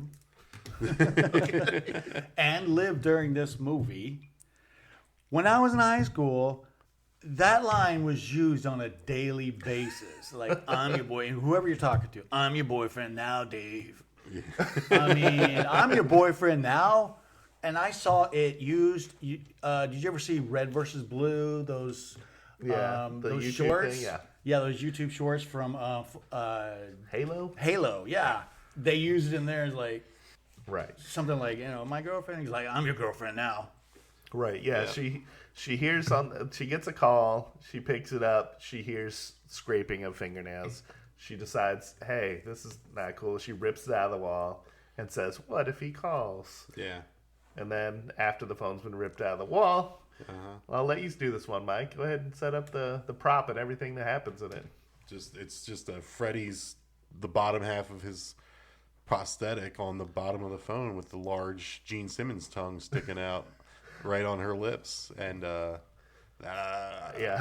don't, Another effect that, like, watched in 480 or 240p or whatever it was when it came out, looked awesome. Yeah. It looks a little too clean now in the stuff, but it's still great. It's for still what it wonderful. is. It's obviously a prosthetic. It wasn't meant to be like, But yeah, once anything again, more than that would have been a CGI moment, and it would have looked equally really bad stupid in its own way, right? Yeah, it's better that it's not CGI'd. Yeah. But so she knows that something's happening. This was after she tried to call Glenn a couple times, thwarted by the parents that are just like, he needs a good night's sleep. What you got to do is be firm with these young people, took the phone off the hook, to which my son said, what does that do? I was like, well, you can't call because you get a busy signal at that point. I had to explain to a younger person. Phones used to plug into walls. Right. Yeah. Exactly. Landlines. Yeah. Back to what you were saying, Glenn, laying on his bed with a television set in his bed next to him, like it's a. Wasn't it on his lap? It was like it was close. There. Glenn was all and the big heavy headphones on. Right. Yeah. But there's a fun little exchange between him and his mom about how can you listen to the music and watch your show, and he says, well, Miss Nude Universe is going to be on, and pretty soon. So I'll need to see that. And she says, well, how can you hear what she says? And obviously Glenn says, don't need to hear it. Don't need to hear it. So, fun little sweet moment between Mom and Glenn there. She leaves. He obviously falls asleep. Pulled into the bed. And then all you see is an explosion of blood. Yep. 220 gallons. 220 gallons. It looked a lot more like 225 to me. But that's, glad they could fool me. And at this point, the cops finally get involved. Finally, they get involved. They go investigate. You get cop number 2 being like, cop number 3, whoever, or like the coroner's been puking in the corner ever since he got here. Like, right. Whatever. Yeah. Like, they, fun fact, this is the second time they used that rotating set. So they actually flipped the bed upside down and just dumped blood out through the bed. And they had to bolt everything down, starch everything up so everything remained like it was up, right side up when blood was flying out the bed. But it was a great scene. Absolutely. Yeah. One of the best kills in this movie. I think it's probably between this one and Tina, the 2 best kills in the movie, which we'll debate later. Nancy sees the commotion across the street. She already knows what happened. So she's like, I'm going to call the house again. I guess they put the phone back on the hook. So she could call. They answer it, and Daddy, come get me in 20 minutes on the dot, which gave her an hour to set up booby traps and everything. The booby traps. That's the fastest booby trap setup in my life I've ever seen. I'm going to nitpick something here. She's popping open shotgun shells to get the gunpowder out. Yeah. Why not use just a buy shotgun? gunpowder? Oh, yeah. Well, she's not allowed to play with guns. Right. Of course. She's a good girl. Is the good girl. Yeah. Right. Okay, let's talk about this now. I think Nancy wins in the booby trap battle between Kevin McAllister and Nancy Thompson. Oh, yeah. That's a different level. There's less traps, but they are deadly. She's in it to win it in this one. She's not like putting marbles to down. the gut. She's not heating up door handles. Fucking made her own claymore in the hallway. Yeah. She's testing the wire. Bing. I don't know. Some of those ones in Home Alone, I'm like, you're definitely dead. Right? Oh, yeah. The paint cans. Paint cans to the face. And especially in Home Alone 2. Lots of stuff. Falling like 3 stories through like broken floors all the way to the basement. Like, dude, you're dead. You were dead. Yeah. But that was a comedy. Like a brick falling off a 4-story building hitting you in the head. Twice. You're dead. Your head is the hole in your head. Your head is a squashed pumpkin. You're out. You're done. Anyway, moving on. Well, they were awfully hard-headed criminals, right? Yeah. See what I did there? All right, so she goes in. She chases him around, tries to find him. She was kind of more the predator in this dream than he was. I mean, obviously a little bit of both, but she had to stall because she was on a timer, which she could see in her dream. Yep. Catches him at the last second. Wakes up, thinks she went crazy, and then, jump out. Yep. Runs him through the circle of booby traps. Anything stand out as far as which booby trap? Impressive, not impressive? I mean, the sledgehammer's a great one. Yeah, it's a good physical gag. I mean, that hurts. Oh, gosh. You could feel that. Yeah. And I think that's probably when they don't go into this, but I think Freddy realized that he was no longer in a dream at this point, probably. Because he's feeling pain and everything. I can't imagine when he's in charge, he's feeling. She sets him on fire, that's when she goes and gets her dad. Runs him downstairs. They come in and runs around the back of the stairs with a gasoline bottle that looked like pee. Right. So she tells the dad, "Come get me in 20 minutes." The 20. And he's like, "Yeah, sure, yeah, whatever." So he sends out the most inept old Ben Franklin cop. Go, watch my house, my daughter's, or my ex-wife's house. My daughter's over there. If anything strange happens, come up and know. What do you mean by anything? It's like, well, when she starts breaking out the fucking windows and screaming out of a smoking house, and he's like, just looking at her like, are you okay? Yeah. And then it's like 5 minutes. You get the feeling like it's even later when she goes from a different floor and breaks out another window and is like, maybe something's going on. Daddy, I got him. Come come help or whatever. Yeah. They bust in the door. They see the fire. They get upstairs. They see the fire, and it's Freddy on top of Mom. She says, "Hey, he's in the basement. Go look." Most of the cops go in the basement to deal with that fire. Yeah. Then they she sees the fire. They see the fiery footprints. That's going right. up the stairs. Yep. I don't think John Saxon's character, Lieutenant Thompson, can tell what's going on because it is a fire, right? Yeah, so he throws the blanket on him. Throws the blanket. This was before fire blankets were, popular. Mm-hmm. And that fire went out lickety-split. Lickety-split. Pulls it off, and we've got a skeleton going down to hell or something, which there's no mistake in that. I mean, I was wondering, it's been a while since I've seen it, but I was wondering, is he just going to think this was a fire and that she burned up in a fire? Yeah. But nope. It's hard to explain that away. Right. And even watching him watch it, I'm still thinking, he's going to find a way to explain this away. Right. He's not going to believe it. They always do. They always do.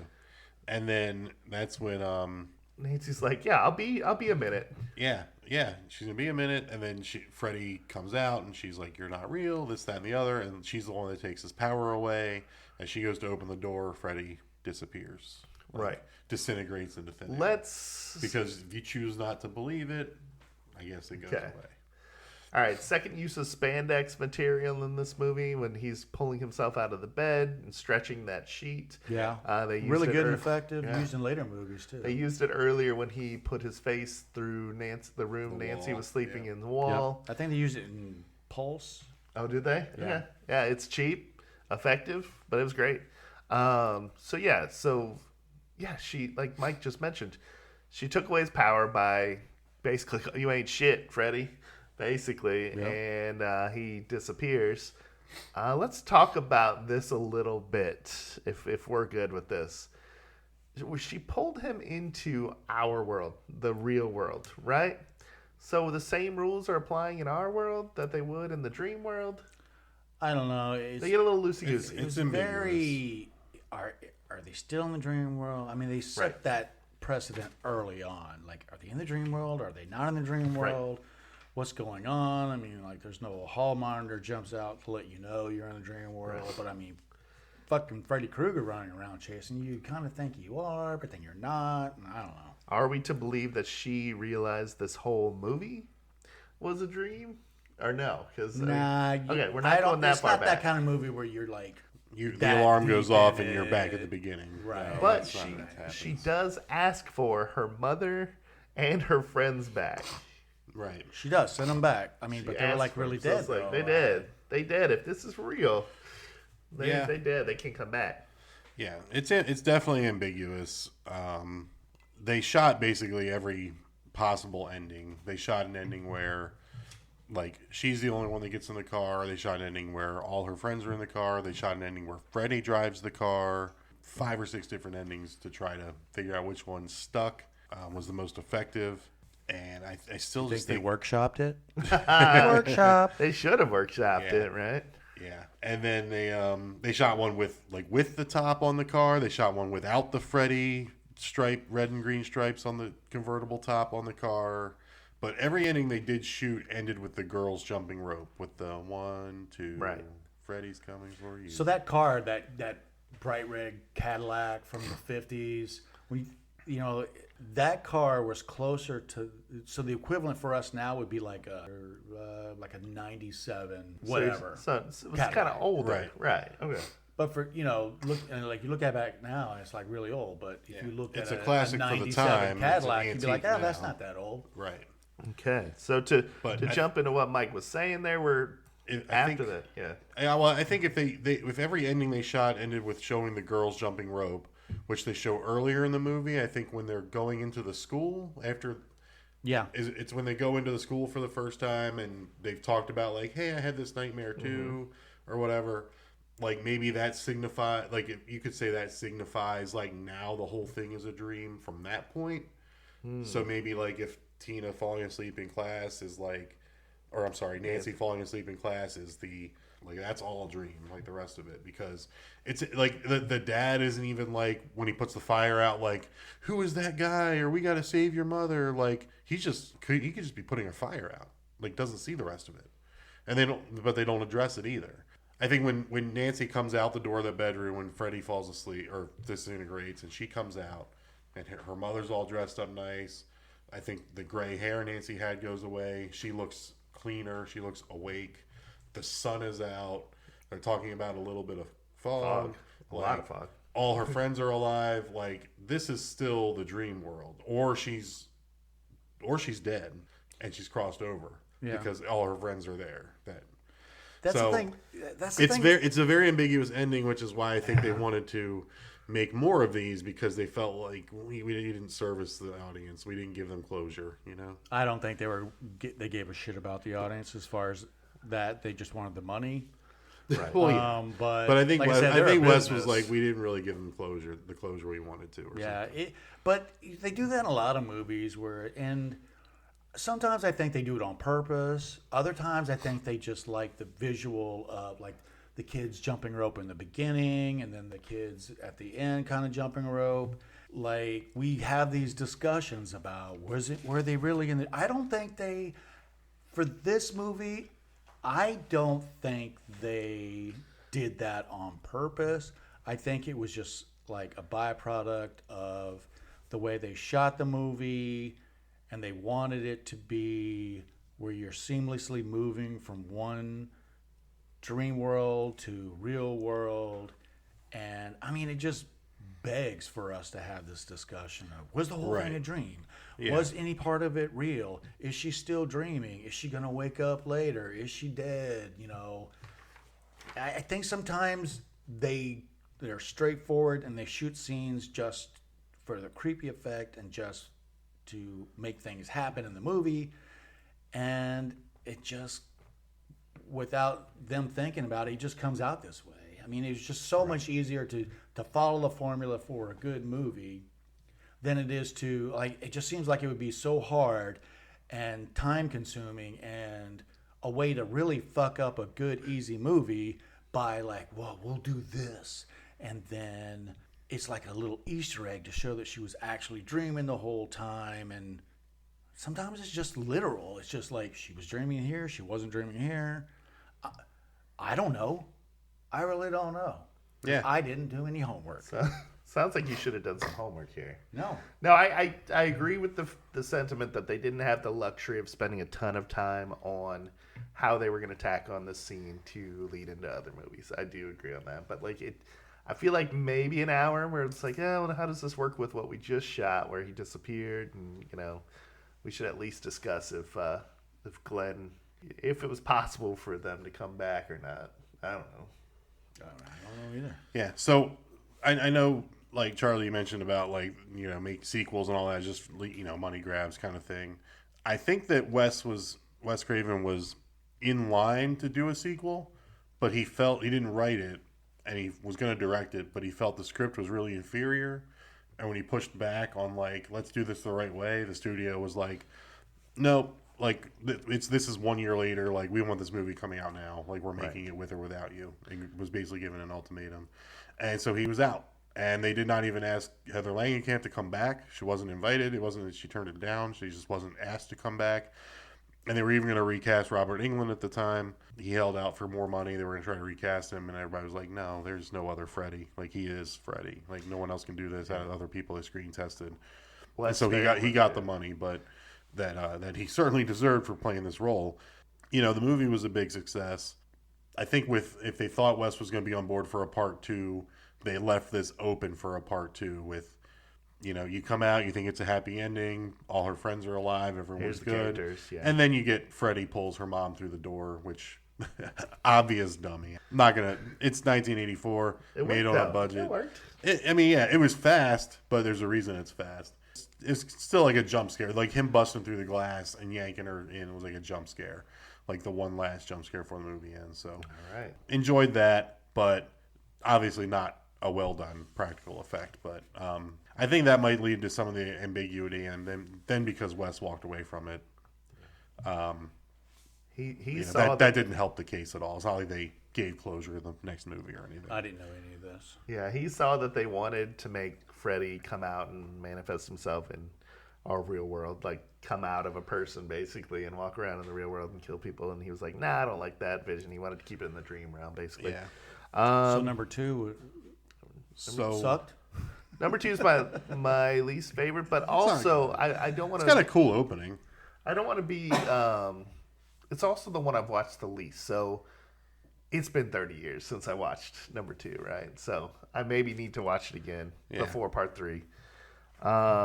So now we go into the fun stuff, the after the wrap up, if you will. What was everybody's favorite kill?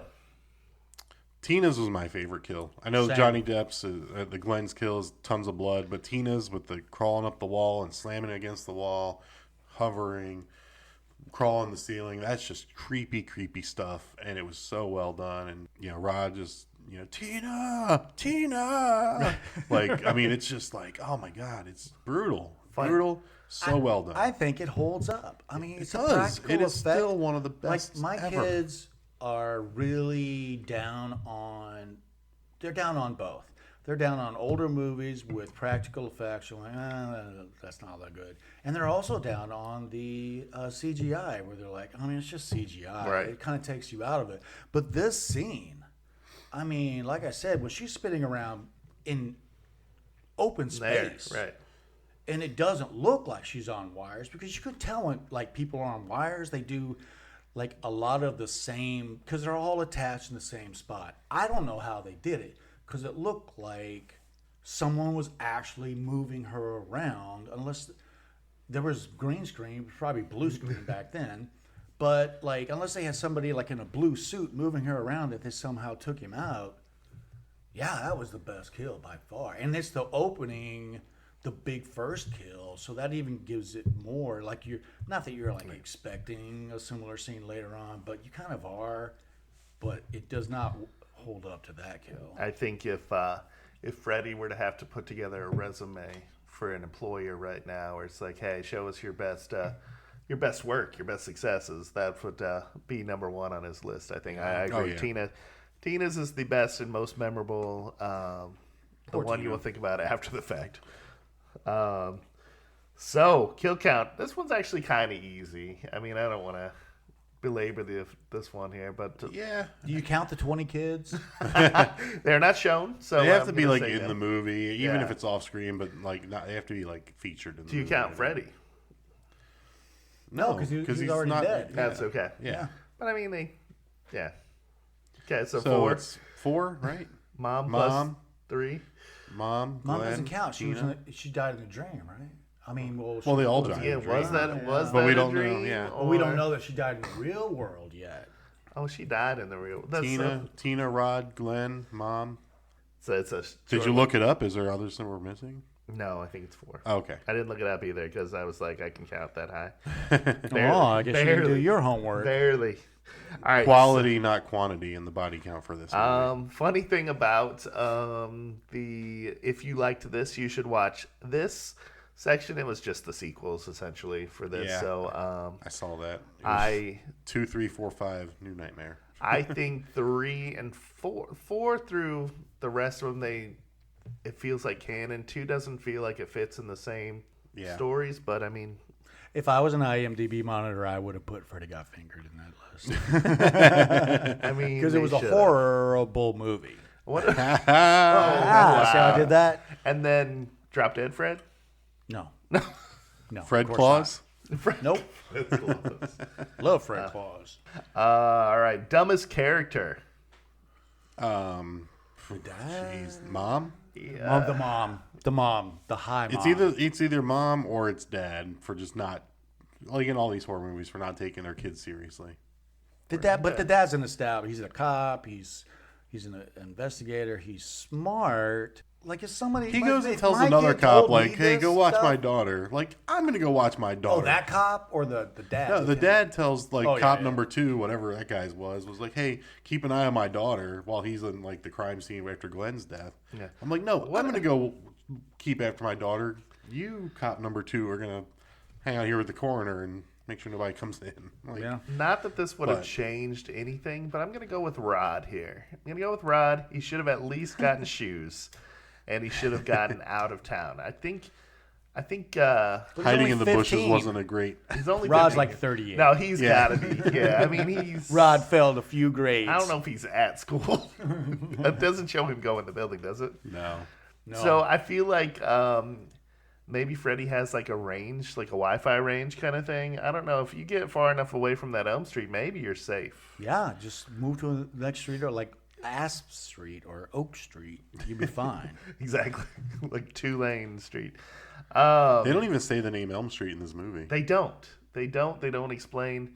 No, they did. Didn't she say that all the parents on Elm Street? No, in the neighborhood. I think she says in she the say neighborhood. neighborhood? Yeah. Or killed 20 kids in their neighborhood. Yeah. At least 20 kids. Like, don't you know the number of kids that were Nope. It's unknowable. Right. unknowable? And how old were you at the time? Was this what? Anyway, we'll go into that. Could we have survived this one? Let's talk. Yeah, you just moved to Oak Street. I mean, you don't know the rules. But you're a kid. You don't get to move Right? because you can't want to just move. Yeah. Come on now. I don't think that staying up more than 11 days helps either, because then you die anyway. Right. Your brain will I don't. break. I don't think so. I think you have to be. You can't grown. get away I think from it. if you were like, so Glenn, You have to choose not to believe it, which Right. is what adults I think are able to do, and kids I guess not so much. Yeah, Glenn was maybe one of the smarter ones. He actually said, "Did you hear about these people's way of dreaming? And turn your back on it; it'll take away its power." But then it done got him anyway. Yeah. Yeah, I didn't use those techniques he talked Right. about. He was too busy thinking about Miss Nude Universe. Yep. That's what he was doing. Let's see. Will this be our first heated conversation about Hall of Fame? Is Freddy Freddy's Hall of Fame. Hall of Fame? Freddie is first ballot First inaugural class Hall Okay. of Fame. Wait, He is. Agreed. remember the last podcast I said I changed my mind on McCready because Yeah. well, and not as Okay. hero. Sorry, as sorry, in the sorry. hero. Yes. wing. All right. Freddy, Let's legit go. Hall What of about Nancy? Is Nancy Hall of Fame? No. I'm gonna say yes because she comes into a second movie. She lays the groundwork for how to fight Freddy in the future, right? So I feel like she's got to be in there. She comes somewhere. back in 3, not in 2. 3. Yeah. The second, Yeah, but and a third movie, in the new Nightmare, but that's more Yeah. meta. And Right. we'll throw her in there. You don't have to. No. I mean, we'll have an episode on our Hall of Fame and Give me my discuss a vote. lot of We'll these do that a are debatable. What do you call it? All right, bracket. Here's a question for you. First, I don't know that she's first ballot. Okay. Like, I don't know that she's inaugural class. I think there's debate. Inaugural class is like no debate. If it's Freddie, Jason, Michael, you're in. we need to come up with categories. We need to workshop them some more. Workshop. Because we need to know, are we having a final girl category? I know we had discussion on whether or not it should be. I mean, she's a girl. But Ripley in Aliens, she's not a girl. I mean, it's kind of demeaning. That's true. Kind of demeaning. That's true. I feel If like we want to get away from Final Girl and the I just think we just throw them in the heroes. the optics that in the 80s in these slasher movies that Final Girls meant they were kind of just like bumbling, dim-witted Victims, right. victims. But she wasn't. Nancy wasn't. no, And then in she's some of these, you freaking have booby trapping her strong, ass. strong. You also have strong female characters, but they might not. They don't fall into the final girl category like we just did, Dawn of the Dead, and So, she is not a final girl, but she's strong as hell. She makes it to the end with Peter, but okay. Besides Laurie Strode, what other final girls or final people do we Final know by people. first name? Sidney Prescott. Oh, is okay. But another all-time Wes Craven, right? Like Sidney Prescott would be first ballot Hall of Fame, final girl. So I think because that list is shorter, because in all of the Jason movies, it's a different final girl, Right. Or there's franchise, or like Nancy or Heather Texas Langenkamp's in 2 of these. Same thing with Texas Chainsaw. Like after the first one, the second one, she's not in there. So I guess we could just do like a good guy's wing, a bad guy's wing, or good.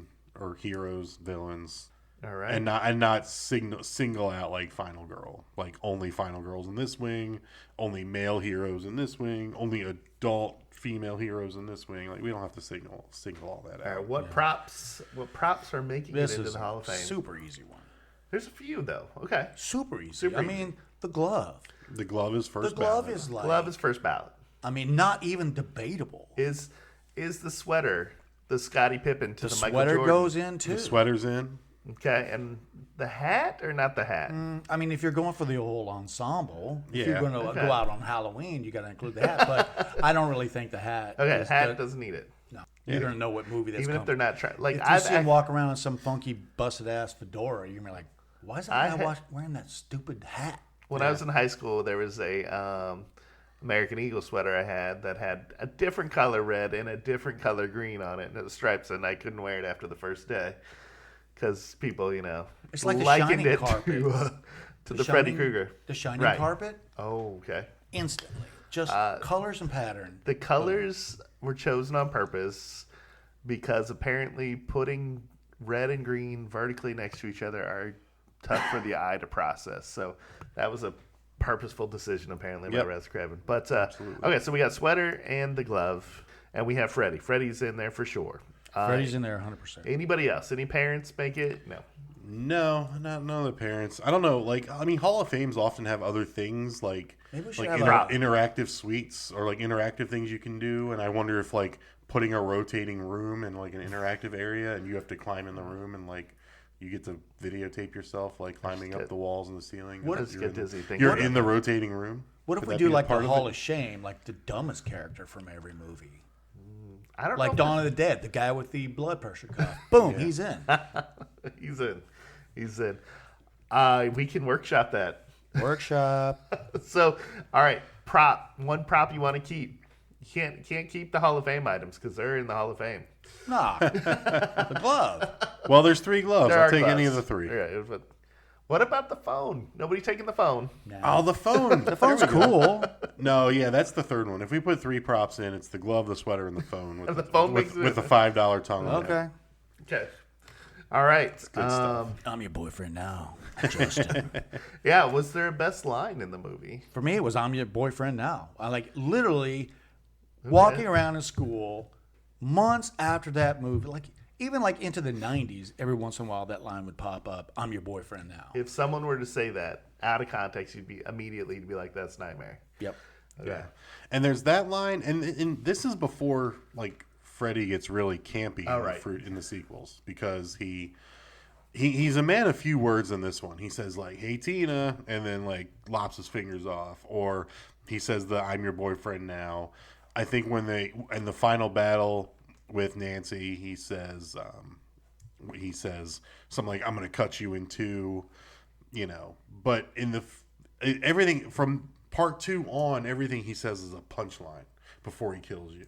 And that's not what happens in this one. Yeah. He's very quippy, he's very witty, it's a punchline, it's after punchline after punchline. And like it's not that way in this one. It's a more serious, a more sinister Freddy. Whereas like he's carrying so much of the weight in the future movies that he's the one just delivering punchline after punchline, and it becomes a little more campy, I guess. No, it's good though. All right, so we mentioned the could we escape, but how about, is there any talking that we want to do about where did the victims go wrong?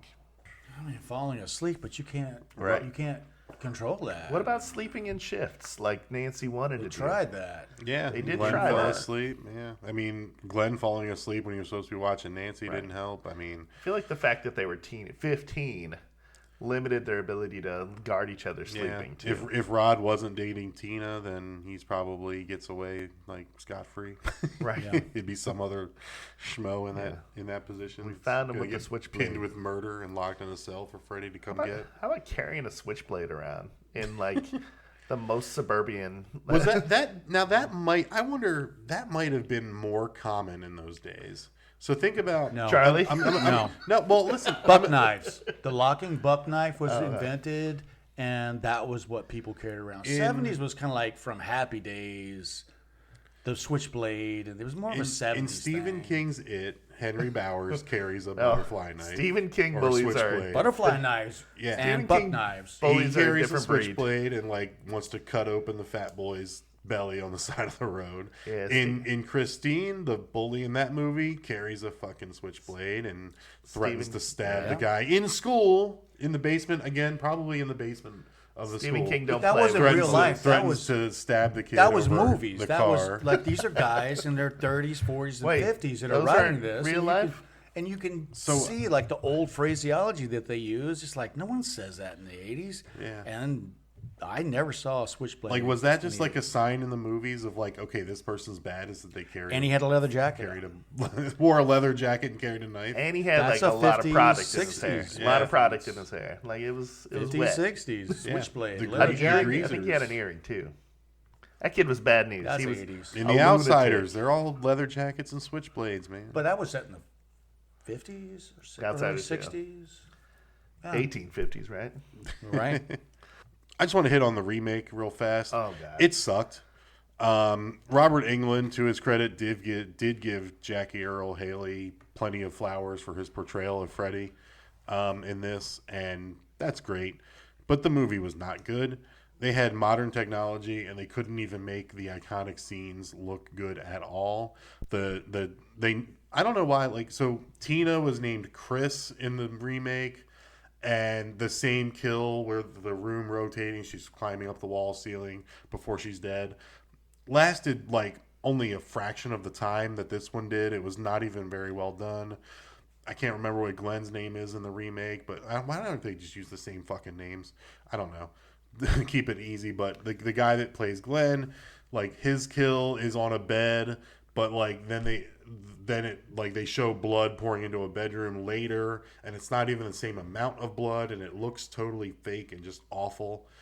And the mirror gag, which is part of when the final battle, or is part of one of the battles Freddy has with Nancy, they use that gag as the final scene for Nancy's mom getting killed, as Freddy jumping out of the mirror and killing the mom, as like the last shot of the movie.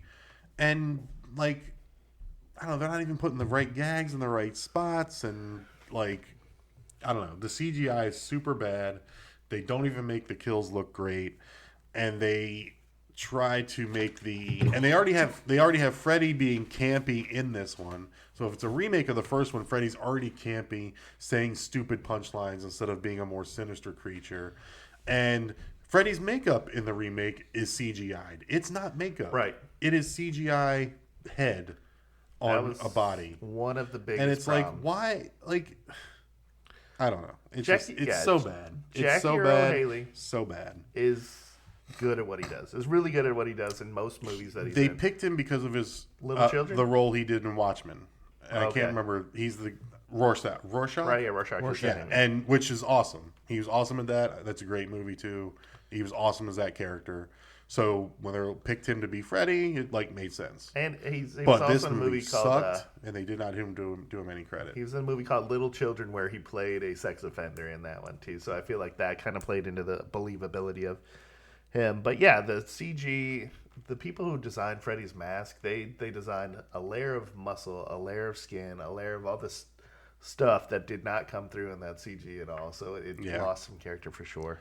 But yeah, I don't want to talk about That's that about one. all I want to devote to the remake. It sucked. You and- don't have to watch it. And they did this whole they got super like, hey, were the parents wrong? Did they even have enough evidence to know that Freddy did anything wrong? Was Freddy killed? I'm like, what are we doing here, guys? It was bad. Right. Yeah. All right. So, wait, Yeah. did we give this movie a gore We didn't score? give it a gore score. We gotta give this one a gore score. Oh, I mean, there were chopped off fingers, there were sliced open bellies, there were maggots, there were eels. I'm gonna go. What did we give? I'm gonna go 8. 8.5. We gave The Thing 8.5, and we gave Dawn of the Dead an 8. So there were no guts. Like there were no guts. There was a lot There of was blood. 220 gallons of blood. A lot of blood. So that it all depends on. I So I you would give it equate that like- to like the Shining amount of blood, the Right. elevators. I give it a 6.5. I'm gonna give it an 8. 1-8. An 8. I was gonna give it an 8.5. Okay. Because just the amount of blood and the Tina scene. Oh my god, so Right. brutal. I feel like- and there's a lot of blood in that scene too, like spurting blood, not feel just like like there has to be we're chunks pouring of buckets of skin liquid. and- Well, I mean, stuff. like you see, like people getting slashed and stuff like that, and Freddy slashing himself. But Yeah. it's a different thing when you see a monster or another human being doing it to the person. Like when the one zombie takes a bite out of his girlfriend or wife's neck. Oh, I mean, that's that's something. And then when the zombie or the thing opens up the top of a head and bites the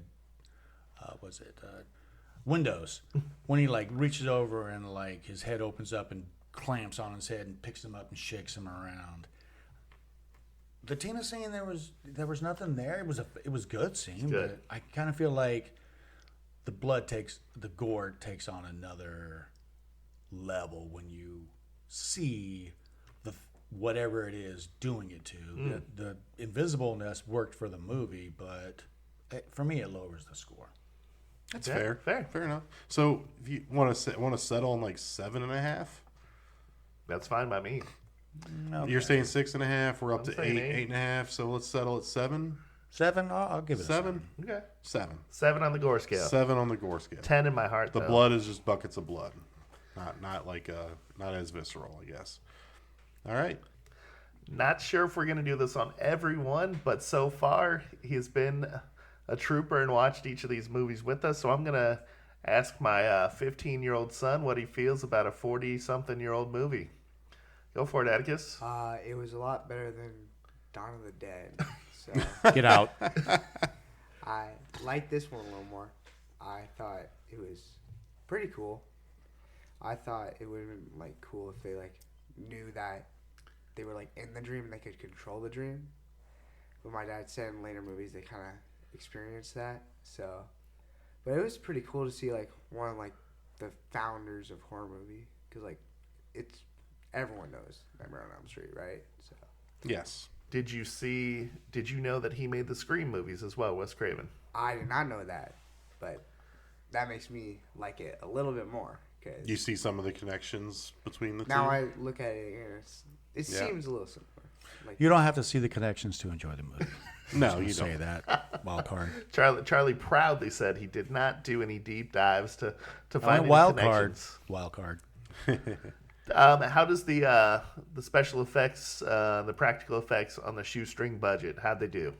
they did a good job, especially in the bedroom scene where like his face was kind of coming out of the wall. That was cool. was I fun. really like that part. And that just cost him like a $10 sheet of spandex. Yeah. Like they just. And then I saw the clip from like the remake. It was weird. So bad. So bad. So what's your grade you're gonna give it, and what are you gonna tell your friends? And I would give it a 8. out of 10. 8 out of 10. Yeah. Okay. It was pretty good. Recommending it to friends. I would recommend it. Yeah. Okay. 6, 7. He was giving him the chance to say 6, 7. All right. So, any final thoughts on it? So far, you like it less than The Thing and more than Dawn of the Dead? Yeah, less than The Thing, more than Dawn of the Dead. All right. Once we get like 30 That's fair. movies in, we can't be like, did you like it less than The Thing, more than Dawn of the Dead, but less than Nightmare on Elm Street, but more than Sideways whatever I'm on going to Friday pick? the And, 13th. Yeah, lateral. All right. Does it make your top 10 or anything like that? Horror movies. It doesn't make top 10. Okay. are you this was your first watch of this movie? Yeah, first watch. Are you going to watch 2, 3, 4, 5? I'm probably going to watch up to 3, and then depending on how I feel after that. Gotcha. All right. That's fair. Yeah. We'll start with the remake. Yeah. No, don't do that. He's got to watch, like, let's be honest, he's got to watch Freddy versus Jason, right? So we got to Absolutely. get there. How he gets there, I don't care. That's a but we've gotta see standalone it. movie. Yeah. It took a long time to make because of all the new line and all the Jason It's stuff. like DC and Marvel coming together. Because like one party owns Jason, another party owns Friday the 13th, and they could never agree on it. Because wasn't that how Jason Goes to Hell ended? Was Right, Freddy. the Freddy claw coming out and pulling the hockey mask down? Yeah. And then it was still like took 15 years to get Freddy versus Jason actually made. Which I will stand with Jason Goes to Hell. I know that you Stop. hate it. I know, That but I movie stand by fucking it. sucks. Stand by it. It's got everything I wanted at that age in it, but it didn't that have enough movie Jason. started off with a bang. Right, literally. I mean, we'll talk about it if you actually pick this movie. Okay. Nobody should. It's pick going to be a this movie. 10-minute podcast, but it starts with a bang where like the FBI catches him. It's like, wow, all right, neat, Right. Like the actual authorities are coming in on something, Like and I then it's said. terrible after that. All right, so what are we doing next week or next podcast? All right, So it's my pick for the next movie on this podcast. This is the All Guts So Gory podcast after all.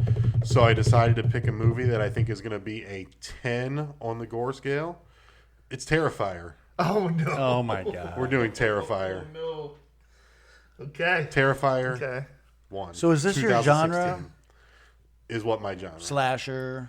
Slashers? I mean You that's didn't like like slasher, zombie body horror, or vampire? Slashers, body horror are my favorite genres. All right. In horror, the zombies, the vampires, not so much. Oh, Did wow. just watch Sinners. Sinners was good. Very much From Dusk Till Dawn like, but a little better, a little more refined, I would say. I think... But yeah, slashers and body horror, right. buckets of blood are my favorite. Now I'll pick other things, but then I already have my next like 3 movies picked out. Oh, And the one I have picked out after Terrifier is not going to be a 10 out of 10 on the gore scale. It's a movie that I think everybody will enjoy. All right. I know Atticus has seen Terrifier, so time for a rewatch, buddy. Yeah. Let's take it home. All right. For Charlie, Justin, I'm Mike. Andy, take us home. This is the end, friend.